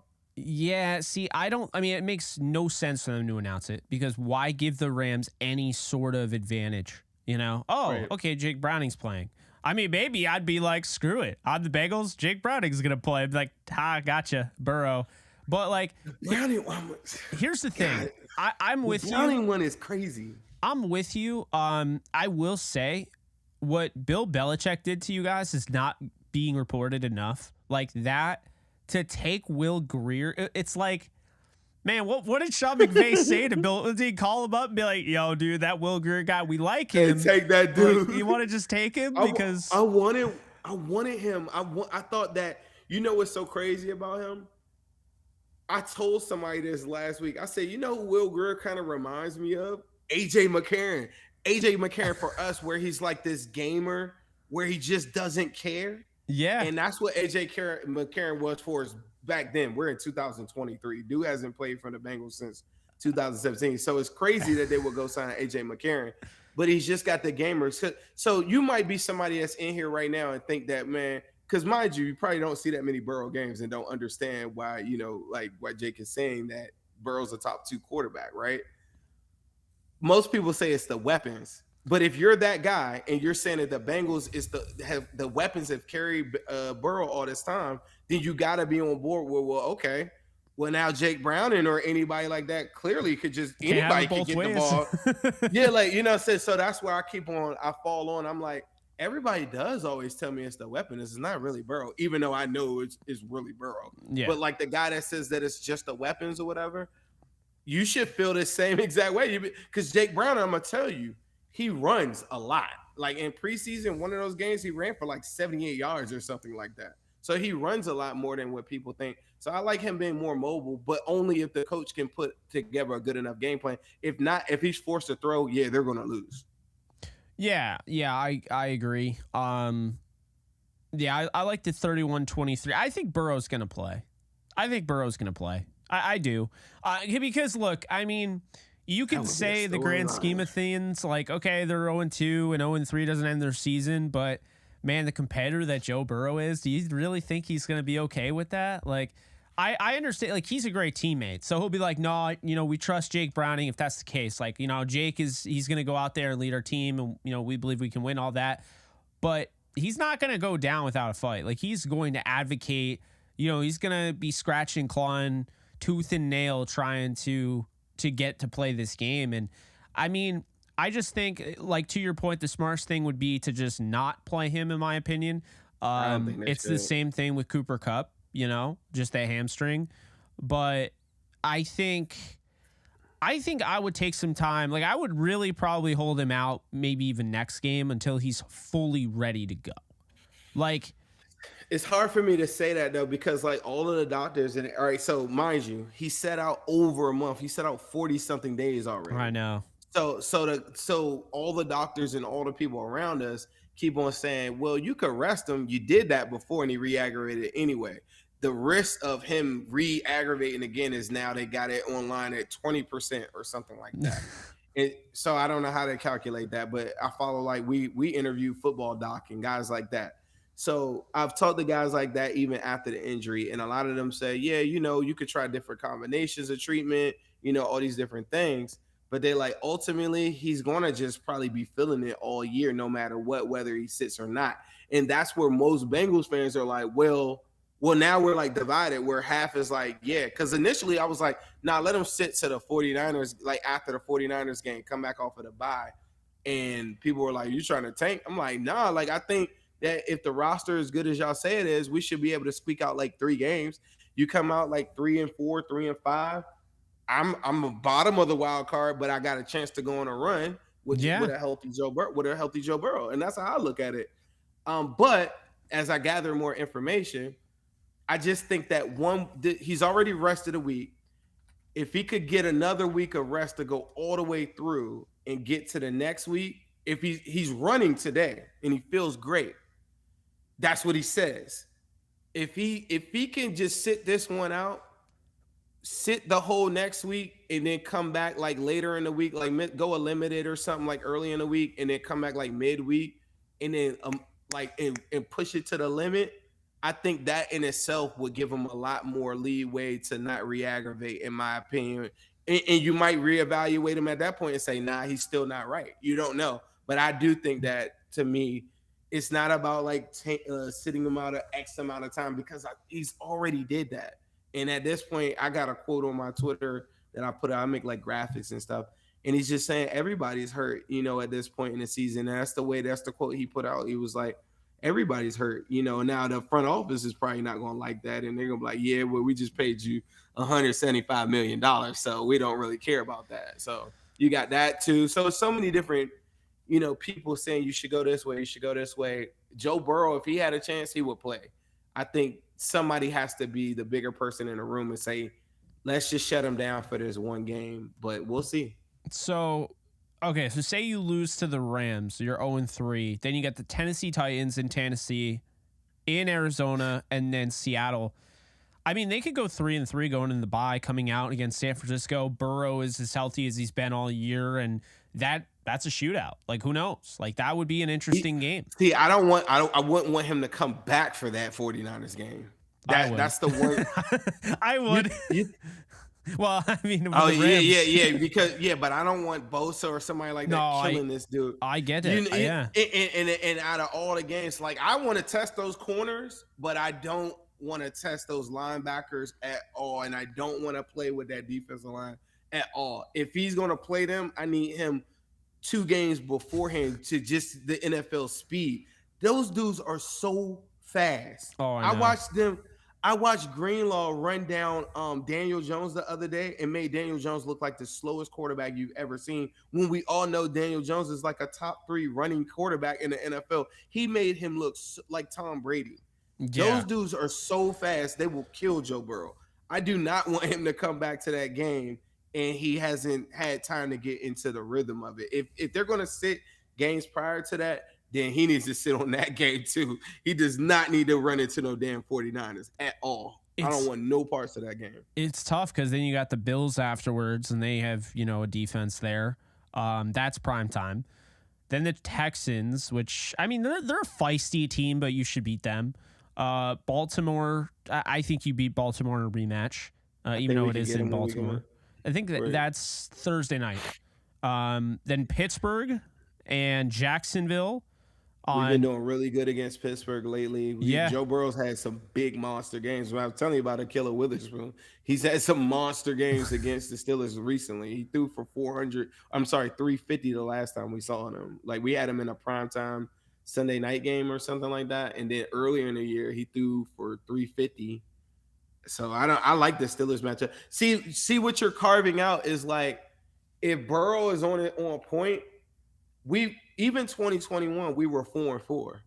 Like, people just forget, like, like, we were 0-2 last year. I'm not really worried as much as, like, the average person about, like, the start, because I know that he plays his best ball later on. So that's the thing. Well, so, like, all right. So if I'm being unbiased, right, because I'm not a Bengals fan, I have them 3-3 going into the bye because I think they beat Tennessee, Arizona, Seattle. I think they lose to the Rams.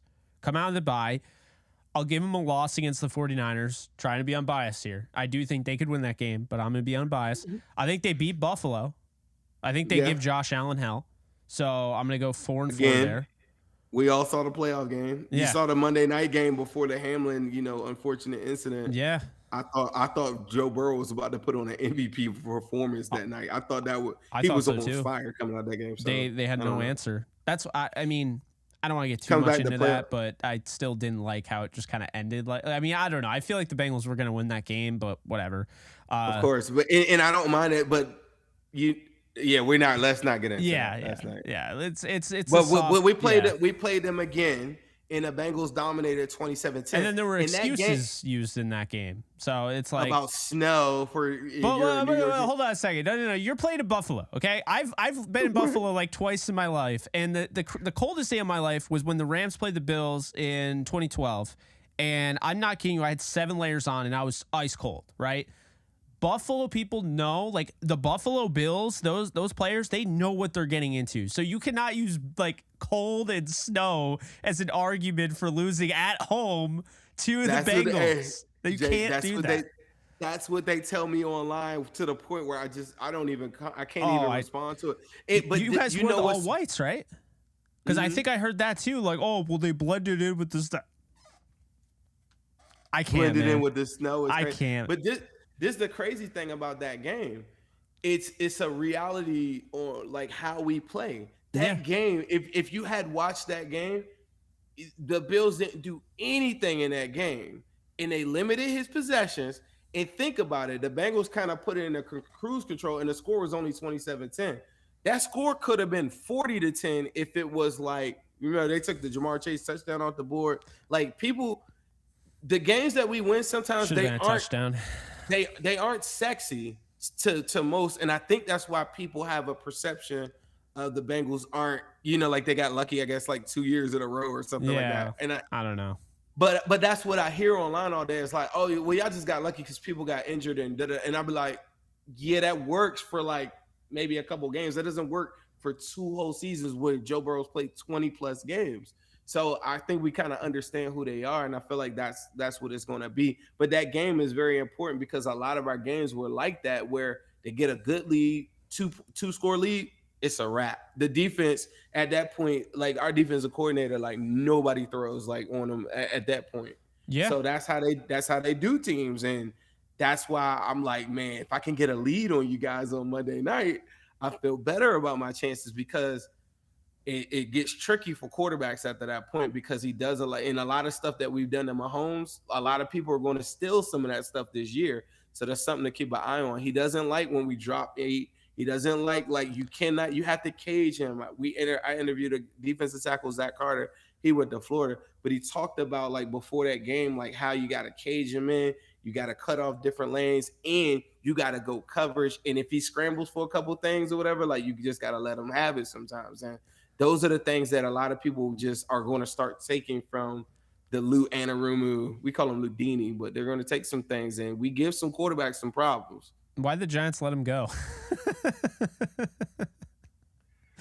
I don't know. I don't know what they're. Well, when he first got here, it was shaky. Yeah, we didn't have a roster though. The roster was trash. See, we all thought that Zach Taylor was going to take some guys from the Rams, and I think he did take a guy or two. But we thought he was going to get like a defense coordinator come over. He took players like Mike Thomas and stuff like that. Like, well, yeah, I mean, he got Mike Thomas, but we haven't had a chance to talk since. I think you guys got robbed in the AFC title game. I might be the only one to start. Really? I think that call was BS. I don't think they called it both ways. Again, I have nothing against the Chiefs or the Bengals. It's not like I'm, but I just came away from that game like, man, that was the one time that they escaped beating the Bengals. That's the one time Mahomes beat Burrow, and it took everything, man. And I think you can't make that late hit call. I'm sorry. You cannot make that call in that point of the game. That happened to Burrow earlier in the game. They did not call it. They didn't call it. So I feel like you got to have it both ways. It's kind of my issue with the 49er Ram game is that they're calling it on this side, but they're not calling it on this side. It's like you got to have consistency, and I think that's the only issue. Like, fans are gonna fan, right? We're all gonna get upset, but right. In reality, as I've tried to be more like unbiased and I've gotten older, more mature about my football knowledge and everything, the way I see it is it's got to be called both ways. Like it's the same thing with like baseball. I'm watching. Why is that a strike for that team? Then the guy throws the same pitch the next inning, and it's not a strike for the other team. That doesn't make any sense. It's like, you know what I mean? So I want like consistency. I understand we're human. But, like, you can't be calling something like that in the heat of the moment that late in the game when you weren't calling it earlier at the beginning of the game for Burrow. And that's how I looked at it. So that's why coming into this year, I just felt like, I'm like, man, the Bengals beat everyone. It doesn't matter. Like there's not you don't have like an Achilles heel, I don't think. Like the Rams do. The Rams Achilles heel is the 49ers. Like that, everyone knows that. In the regular season, of course, not when it matters. But I had to throw that out there. But I mean, who's your Achilles heel? Like in reality, you don't have one. You don't. The Browns. The Browns. Okay. The Browns. Those games are. It's really tricky though, because when we've lost to them, it's been like these crazy circumstances, or like one time we were sitting all of our players because we were getting ready for the playoffs, so we like had our backups in, or it'll be like last Halloween, starting cornerback tears his ACL and Cheetah Bay Awuzie in the game. Game is 0-0 in the second quarter, but then Zach Taylor wants to keep on throwing it. It's just bad game plans, and the Browns just always kind of get these things. In our division, a Ravens fan will tell you Lamar, but the thing is, I'm not big on that one. Only on the strength of, I thought this last game that he just played us, that was by far the best that I've ever seen him play against us, right? And they barely won. And they barely won by 3, right? The last time that we played Lamar, it was 41-17. And Jamar Chase goes off on Marlon Humphrey for like hella yards. So that like a Ravens fans are going to tell you, like how you're talking about the 49ers, since we went to the Super Bowl and the AFC Championship game, they hate us. And mind you, my whole entire life, we've never cared. Like, we're like cousins. You know, we all grew up hating the Steelers. It wasn't until the Bengals started having success on like that level that they're just like, they'll tell you like Lamar's record total versus the Bengals, which doesn't even really have anything to really do with like Joe Burrow half the time. Like they're telling you like like Joe Burrow wasn't even there yet. They're like, yeah, we're 7-1 versus like, I think that's his record or something. Joe Burrow's played him, I think, 3 times or something like that. So he lost one last year at the gun to Lamar. Lamar has like 130 yards. It's like a close game. Burrow throws a pick. This year, same thing. Close game. Burrow throws a pick. Burrow comes back. Not enough time. Lose by 3 points. When we played him and I felt like Burrow was on his stuff, 41-17. And I don't know, you know, like, so that's another one where people, we got to watch that one play out. That's going to be an interesting one, like in division. I wouldn't mind playing them like in the playoffs with him at all. I really wouldn't. I think there's some matchups that I like better. Like the Dolphins, to me, in like a playoff scenario you were talking about, I just think that they have the ability to just run up points really quick, and that's a scary matchup to me. I much rather play like some other teams than that in that same scenario that we were talking about. Like if they were like some wild card type of, you know, team. So you bring a good point. There's only 2 teams that have bragging rights over us on when I go to spaces and stuff like that. It's the Chiefs because of this year, and it's the Rams. You know, like, so think of, like you said, like there's no team in the last 2 years, like all those teams, whether it was the Titans as the number 1 seed, we knocked them off, whether it was the Raiders, all these different games that they knocked off everybody except, you know, the Super Bowl game and the AFC Championship game against, you know, the Chiefs. In both of those games, you talked about calling it both ways. You know, there's a play in there. There's a play in there that I just thought that they didn't call the whole entire game. And, you know, as a Bengal fan, we live with that every day. And I'm not as mad at the call as everybody else, you know, on our Bengal side, you know, on the Logan Wilson, you know, pass interference. Yeah. It's the plays afterwards that just, you know, like, they didn't do, like how you were saying, keeping it the same. They didn't do the same. Like on you know, like when you win, these are things that you probably don't look at. But when you're losing, everything's under a microscope. You know how it goes. So like on that 4th down play, Tyler, but this is literally after they called a Logan Wilson play. Tyler Boyd gets mugged on the 4th down, which causes Joe Burrow he wants to throw the T. Higgins crosser, but he's got Tyler Boyd sitting mugged. But those are conversations. If you're a Rams fan, you're like, yeah, I won. Who cares? You know, those are the things that we're talking about. So keeping it consistent in that. The Chiefs one, I'm more mad at like the 5th down, like the extra play that they had. the This is what intentional I'm talking grounding. about. This is what I'm talking about. You know That's what I some mean? weird stuff. That I've never Fifth seen down. that. I was at that game. That was a very cold game. I broke up a fight at that game because after that call, people were livid, bro. Like they were livid after that. I mean, that was crazy. I don't know. It's That football is shit rough. pisses me off, man. Like fifth down. What the hell is this, man? Like I They're don't like, know. man, we didn't score on that. I'm gonna tell you, that was deflating. I watched Von Bell and all those guys push all the offense off the field and say, "Nah, we got this," and then all the offensive guys being pissed. I watched Joe Burrow throw the pass to P. Ryan that they call intentional grounding. I've never seen him mad. I've been to like 70% of Bengals games. I've never seen him this mad. He yelled at the ref so long that the play clock went down to 10. He runs back to the huddle. It's like, all right, let's go do this. Lines it up on 3rd and 17 and delivers a pass to Hayden Hurst with like 50 seconds left. I'm thinking we're going to win the game.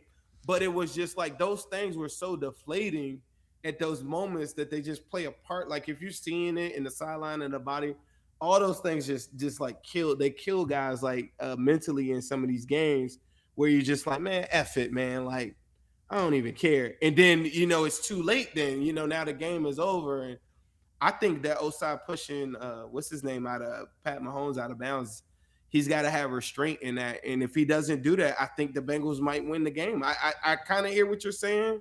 I just think it was such it's so easy for the ref to sit there and be like, oh, that was dangerous. But like, dude, he's coming from across the field. And I mean, this is for the Super Bowl, man. This is like to get back and like get our ring. And it's like, man, I'm just trying to make a play. Like he's not like pissed off trying to hurt Mahomes.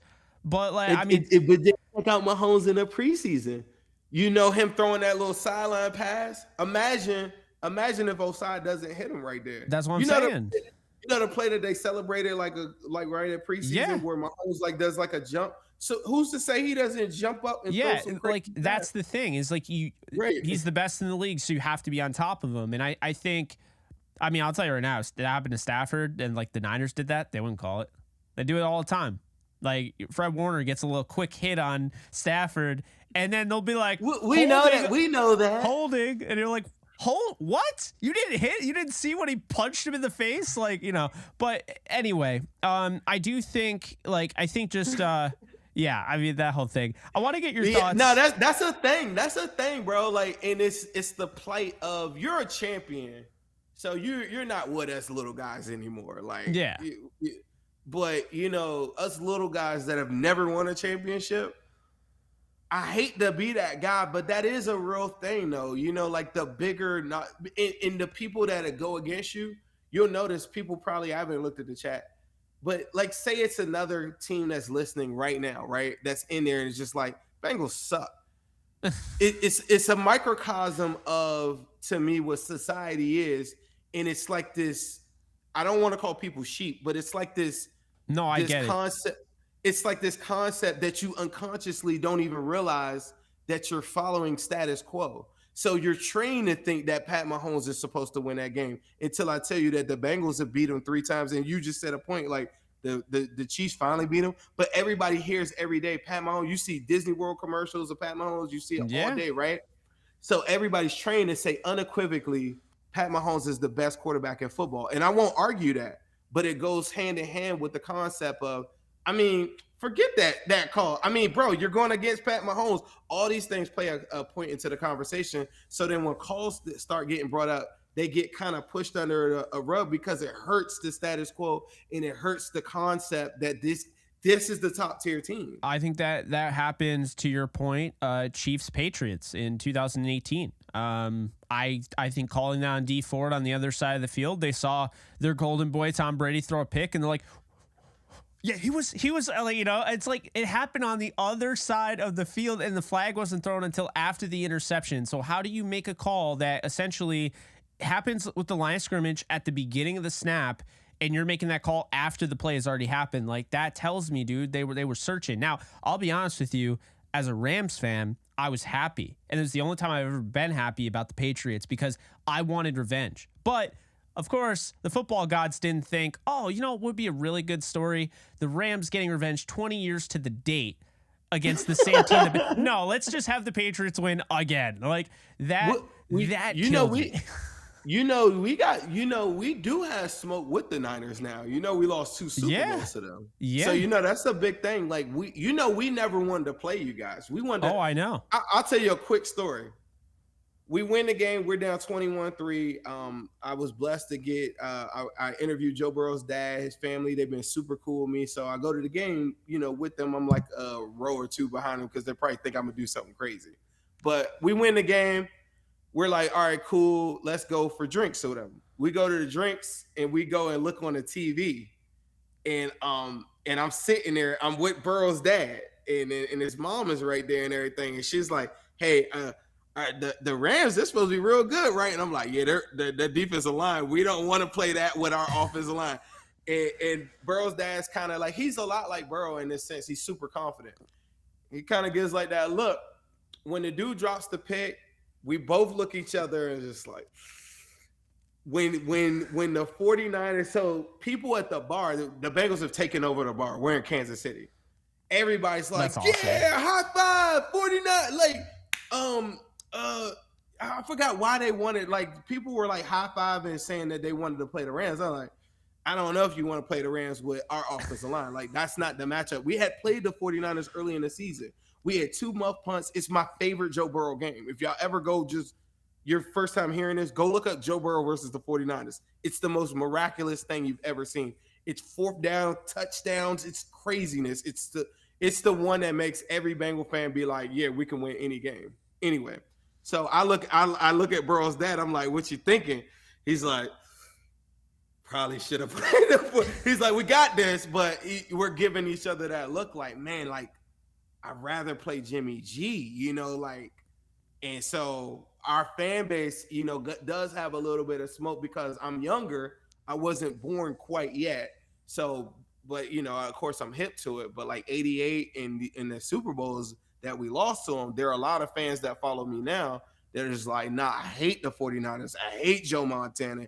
And I don't really have that because I wasn't there for all that stuff. So we got a little bit of hatred for your 49ers as well, or your op 49ers as well. So don't feel like you're alone. It's funny because I used to say that to like my dad, because like when I was a kid, it was always about the Seahawks. It was Matt Hasselbeck. It was Sean Alexander. It was those guys, Russell Wilson, even like those guys were just a cockroach. They wouldn't die. Like Pete Carroll has that team always. They'll never be 2-14 or anything like that. They'll always be in the thick of it, and they'll always be a competitive team. They'll always be a pain in the ass. And so they were that team. And the Cardinals, I'm a Kurt Warner fan, one of my all-time favorite players. Like I've interviewed Kurt, love Kurt. So when Kurt was on the Cardinals, I had a bunch of Rams fans that were like rooting against him. I'm like, nah, man, I'm rooting for the Cardinals. My Rams are terrible, man. Like I want the Cardinals to go far, And it's like, obviously when they played each other, I wanted the Rams to win. I never wanted to tank for anything.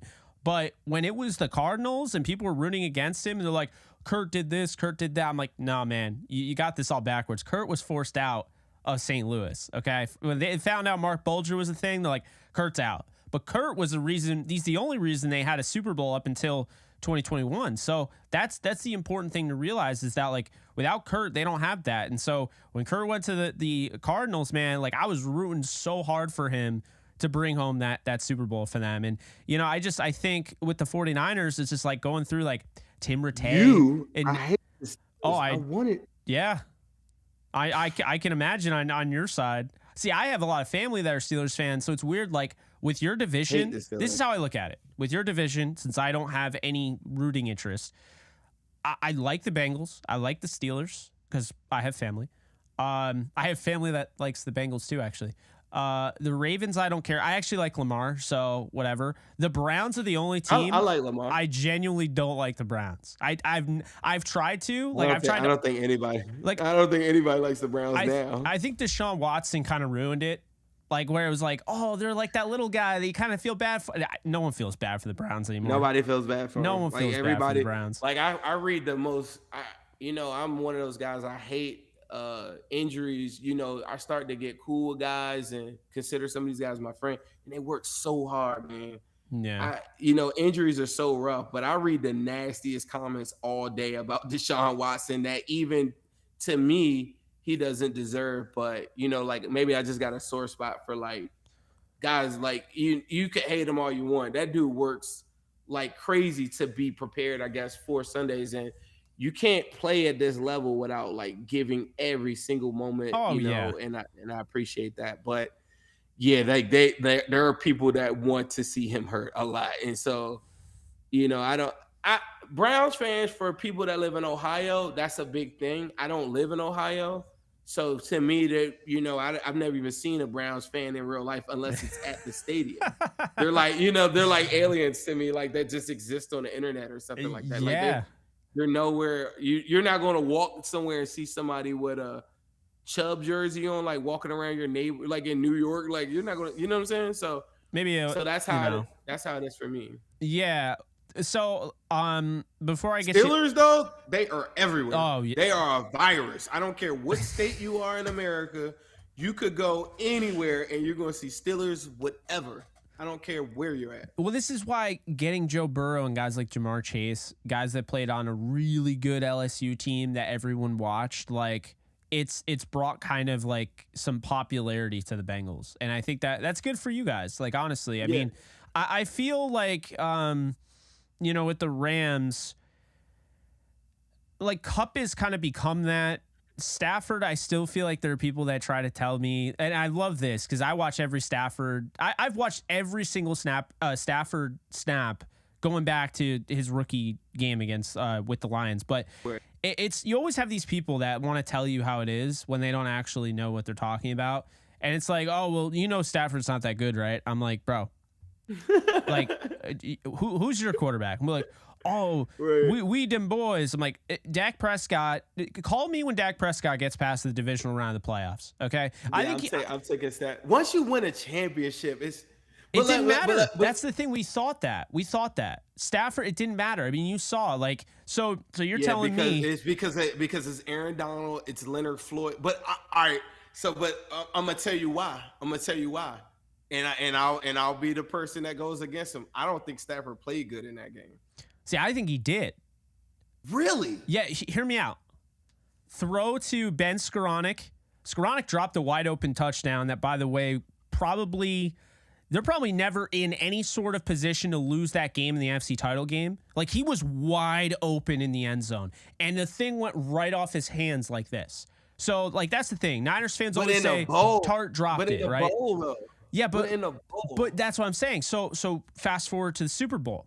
Skoranek over the middle, that tipped interception, like he throws it to Skoranek, it flips it up. I've never even seen that. I thought, but that pass was behind him. No, it wasn't though. I'm gonna tell you another pass that is behind him too. And then the one, trying to make a play deep down the field when Jesse Bates drops it or he catches it. Remember? Yeah, so Van Jefferson. That's a bad decision. That's a bad decision, though. Why does he throw that? No. Because here's what ended up happening. Van Jefferson was making that play all throughout the year. What we ended up finding out after the fact is he played that game with a serious injury that caused him to miss almost half the next season. So we didn't know he was hurt. So that's why he looked like. I mean, Stafford's like, okay, Van's going to go up there, big play Van, he's going to make the catch. And Van didn't even move. He was just like. Just give him a jump ball. He was just like, you know what I'm saying? So that's why, man. That's what, like. I just, you can't throw on the Bengals like that. I just think that's a bad decision. I think everything that bails them out in all your highlights, honestly, are the last drive with the no-look pass, right? But prior to that, isn't it like 4 straight 3-and-outs? And you got the pick coming out of there, and I think in the grand scheme of things, Zim, it's more so the fact it's the Super Bowl. It's like, just get it done, right? And I think Stafford, I mean, you have to keep in mind, when they got OBJ, everyone looks at like, oh, OBJ. Like, the whole point of that was to get him with Robert Woods, to get him with Cooper Kupp, right? Yes. So then Robert Woods, I'm at the Devils game, and I get this burner account that freaking DMs me. I didn't know they were giving me a scoop. I didn't think anything of it. And I get a burner account from someone in the Rams organization. It's like, yo, Robert Woods done for the year, torn ACL. And this had not been announced. So I was like, what? And I was like, nah, he's just playing. I look at his followers. He's got 0. No, dude, that's what happens. Like, guys in the organization will make an account real quick, throw one out there, and then they're gone. And then if you don't pick, you don't pick up on it, that's you. But the guy was giving me the scoop. And I didn't know, so I was just going about my day. Devils game, this is fun. All of a sudden, Schefter drops it, and I'm like, I can't believe I got that scoop at 7 a.m. And the thing that pisses me off the most is that Robert Woods was my guy. Like, I didn't even care that I missed out on the scoop. I was like, I can't believe we just lost Robert Woods for the year. I wanted OBJ. I wanted OBJ for us the following year or one of those years. And the reason why, and everybody kept on saying to me, they were like, bro, why would he sign up to play, second fiddle to, I wanted like this super team because getting back to LSU, right? I said, bro, he's coming off an injury. He could come back and see single coverage all year and whatever. And everybody kept on saying, bro, he's not going to be no third option. I said, bro, he literally signed up for the Rams to be like the third option with Robert Woods and Cooper Kupp. Y'all just don't remember he got that when he came. I remember he came to practice probably like the same day. The day he was signing it. Yeah. The day he was signed, he discovers that the ACL. I'm like, bro, he literally did that with Van Jefferson on the roster.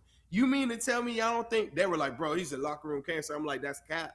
That's not. I love real. that you're saying that because that was always BS. That is cap. That is cap. Everyone that's been around him loves him. Everybody, all the players that I know, all love OBJ, bro. Like that is like so. I hate the media and I hate people that do that. They try to characterize anybody, including myself. Think about this whole recording. Because I'll have a take and I'll start to get more passionate about something, they'll classify me as like some vigilante when I haven't said anything that would be like taking off of, you know what I'm saying? Like you might don't agree with everything I said, but I didn't have a hot take. But I live in a hot take society. So every time they see somebody passionate about something, or anytime that they hear somebody more boisterous than others, then they classify them as like, oh, he's a cancer. He had a situation that was from a bad, volatile situation with a bad front office in Cleveland, and it got messy, and his dad did the things to put out the tweets and stuff like that, and then ultimately he got out of that situation. Any player that I've ever met that actually knows him thinks that he's the greatest teammate of all time. Just like T.O., like Tahusmanzada and people like that. Like, he did play on the Bengals like briefly and stuff like that. They all be like, bro, he's like the ultimate teammate. But it's like, now he, in his regular everyday day-to-day, probably been an asshole to a couple people. But in terms of a teammate, a little bit. But in terms of a teammate, though, like the average teammate loves these guys because those are the guys that are super competitive. And when they lose, they are pissed. One thing that bothers people is that when you lose and then they're actively like playing around and like I talked about me going out with guys and stuff like that. If we lose, we don't go out. Like last week, I was in Cincinnati, that table and everything ready. We do not go out if they lose. We're pissed. And that's how the Bengals, like, that's how they move. And I don't know how that OBJ thing, it's all brought on because once you get the microscope put on you, now everybody pays attention to every little thing that you say. Yeah. So you could take a soundbite from somebody. You could take a soundbite from this recording, like the one part where you say, a potential blowout. I could make that the headline if I was an asshole. And then people be like, Jake said that the Bengals are going to get blown out. And that's how it works. But people don't pay attention to any of that stuff. And they don't even click it to read the actual article. They don't click it to actually see the full interview. And that's the problem with a lot of this stuff. I'm not saying the guy's a saint, but he is. Totally agree. No, I totally agree. I know we're low on time. We went long, bro. Like, dude, that was a long. I mean, we went long on the spaces. I think you and I were like, well, it'll be like 30 minutes or whatever. I think I stopped in, and then you're like, no, I want to hear what Jake has to say. And then people kept like calling in. They're like, I want to hear what Jake has to say. And now it's like, man, Jake really knows a lot about our Bengals. I didn't, I was like, bro, and then it just keeps going. And you're like, man, I'm having fun. Why do I have to stop? But no, like in all honesty, like ZIM, like I don't feel like you get enough respect. I got to tell you that right now. Because like people will be like, they see ZIM Houday and they're like, oh, he's just a super fan. No, ball, man. That I don't bring on just anybody on here. And like I really like I appreciate the fact that you actually know ball and like bro's rattling off Tutu Atwell. Like, do you know how many people don't even know that Tutu Atwell is doing what he's doing right now? And you knew that. Kyron Williams, like that's my thing. Like I just like it's appreciated. It's a lot of people on TV that don't know, like you said earlier, like the guys got to step their game up. Yeah, because guys like us are paying attention because I actually love football. Absolutely. Hi, Crystal. I see Crystal's great, by the way. You should definitely collab with her. Um, if you get a chance when they play the Niners. I mean, obviously, I told you, like Niners fans, like they're brutal, but when you find like there's some cool ones out there, and she's one of the best by far. Okay. Yeah, she does content, but you know, uh, Zim, really appreciate you. What are you working on anything that like people should be, taking an eye up on? I got a bunch of stuff. Like I said, we do a bunch of interviews with guys every week. We try to on Cincinnati. It's spelled like Cincinnati except a W in front. Me and my partner A. So we've had AJ Green, Corey Dillon, anybody you could think of, Joe Mixon, Andre Yoshevich, all these guys that we have on there. So we have a real connection with a lot of players. So we pride ourselves on the interviews. You get the analysis from us every single week on football. We also do like a power rankings that we're doing now on another show underneath it. So under Cincinnati has a bunch of shows. I also have ZIM.com. So if you do know a Bengals fan, I swear to you, I make the best Bengals gear. It's very creative. I am a creative mind, I think, at times. And clothing is one of the things I pride myself on. I got some really good ideas. So if you just want to just check out some of that stuff on ZimHouday.com. And then on Twitter, Instagram, just put in ZimHouday, it'll pop right up. Awesome. Well, hey, guys, appreciate you guys hanging out with us. Zim, thank you so much for your time. We're actually, if you guys want to hear more from us, and I mean, man, this has been what? Well, we hit the 2-hour mark. We hit the 2-hour mark. That is insane. The 2-hour mark. Oh, my God. But if they do, for whatever reason, want to hear more from us, maybe get a little involved. After that, what else we got? What else we got? I know, right? But we're doing the spaces tomorrow. So, I don't know if you want to schedule that. I could schedule whatever works on your side. But yeah, we'll do the spaces. We'll get some people in there and have some fun. Thank you again. Really appreciate it. And again, you, like, and another thing, like to defend you, because there are some Rams fans out there. I'm not trying to call all of you guys out, but you guys were getting on this guy for saying he's the one that he doesn't recognize that the Rams won the Super Bowl. I'm like, man, you have to understand, like, we're still talking to this day about how the Patriots stole our dynasty. You have to understand, like, right. When you lose in the Super Bowl, there's going to be some, like, I don't know, like, not bad blood all the time, because I don't feel like the Bengals fans hate the Rams. But it's more so like a, like not feeling so great. It was a close game after all. I get it. I totally get it. And so I think it's important to kind of put that out there, because you're not like a Rams hater. I know you had that tweet, and then I quote tweeted you, like, I just wanted you to know, like, this is my thought process on it. Like, right. Not man, I get so out, many. But, I don't even know. I don't even remember which one you're probably talking about. Oh, I mentioned the Jalen Ramsey, like the face mask. That's all I was saying. Oh, and I came back and I was like talking about other penalties on the other end or something. Yeah, like that. but okay. I was saying, like, I felt like that kind of like balanced it out, because I thought, that was like a touchdown on that. So that was my only argument. But I told you I've been consistent in my thoughts, because when we last we hooked up on Spaces, and I said, right, I think the Rams are gonna win, but before you hate on me, y'all, I was like, I think the Bengals are going to the Super Bowl again. I think they're going to be a problem. I think the Rams might actually, fall off a little bit. Yeah. But I said, I'm like, the Bengals are here to stay. And people are like, man, I appreciate you, like, and all that. I was like, no, I'm like not trying to kiss your ass or anything. Like, I'm being serious. I think the Bengals are here to stay. We're living it. We're living in it, bro. It's just the conditioning of, I talked about status quo. I got a little deep for some people, I guess. And some people, might take that message and you might be like, you know what? I'll think about that a little bit. Some people say, yeah, I hate this guy. He sucks. Yeah. One thing that we got to do is be in, and this is one thing I don't want to make this a long point.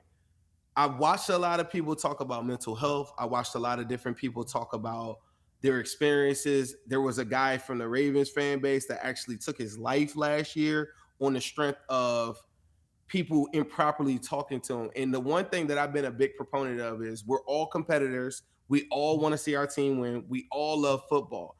Understand that Jake isn't going to say everything that I like. Understand that I'm not going to say everything that he likes. But at the end of the day, we got to find that common ground and talk to people like on the internet like you would talk to them in person. I don't think the average person walks up to somebody and says, F you, 0 rings, you're poverty. I've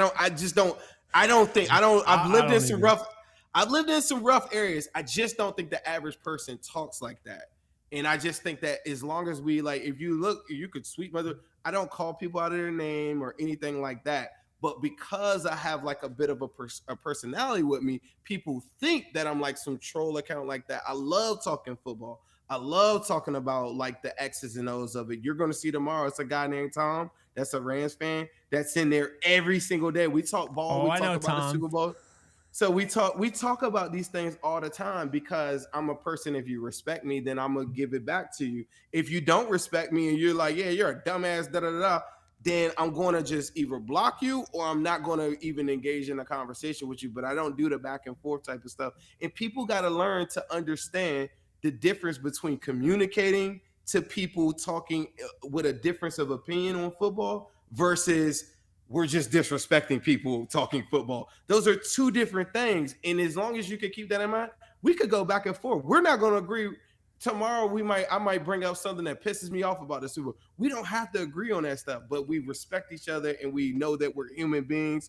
You talked about your family values. They match up with my family values. My family would hate to see me calling people out of their name on the internet. And I've been trying to just spread that online. I know that people don't think that that's who I am because people characterize me as something that I'm not because or they might say things about you or the person listening right now that you're not based off of what they perceive you to be. But that's why you heard me in spaces. You're like, damn, I actually know him talk. So even when you see a tweet you don't agree with, you're like, well, I know what he really is. And that's the difference. A lot of people don't get a chance to hear these people talk, and I don't know. That I just wanted to get that. That was on my heart. That's great. And I think the last thing I'll throw out there is, I mean, the Rams won the Super Bowl, so we don't need to badger Bengals fans over this, right? It's not like the Saints. I mean, they tried to get the Supreme Court involved, tried to get the game replayed just for them to actually kick the field goal and win.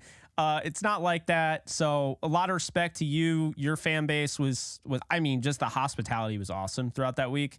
And that was probably the worst. As a content creator, one of my biggest regrets is I spent a lot of time, hung out with my co-host, went out to visit her. And I think my biggest regret is I didn't make enough content during that week. And that was a reminder. Because like when I was in your spaces, I was like, this is all like great stuff that I could have made. I didn't make shit. And I think I really I didn't do enough of it. You know, I did so much leading up to it, but that like the media week, I could have done so much more. But man, really, now you got time. Now you got time to go and create now, because now is in the time when the fan base is going to need you more than any. You know, like maybe hell yeah. you don't. You know, maybe you guys don't do what you think you're going to do. Maybe the person is saying take for Caleb Williams.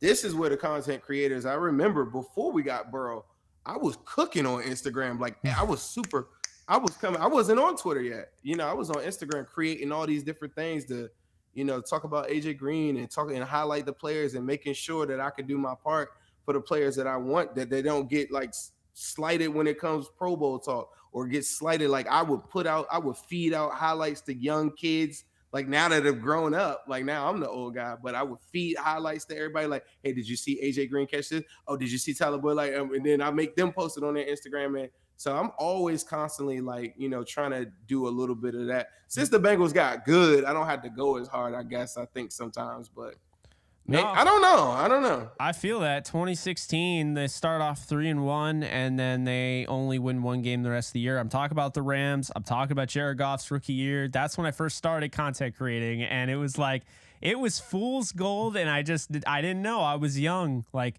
3-1. I'm like, oh yeah, like Case Keenum, could he lead us to the playoffs? It's like, Case Keenum. Although, to be fair, not long after, he did lead the Vikings to the NFC title game. I had Dalton for 7 years, and I made the playoffs his rookie season. So imagine what I was going through. I made the playoffs every year and lost. So, so this concept that we were just like the Browns and we weren't winning is false. Like they were winning going to the playoffs. They just weren't winning in the playoffs. No, and that happened for a very long time. You are absolutely right. But hey, man, 7 out of 10. I don't want that message that you had at the end was probably how we should have ended it, because it was perfect. It was spot on.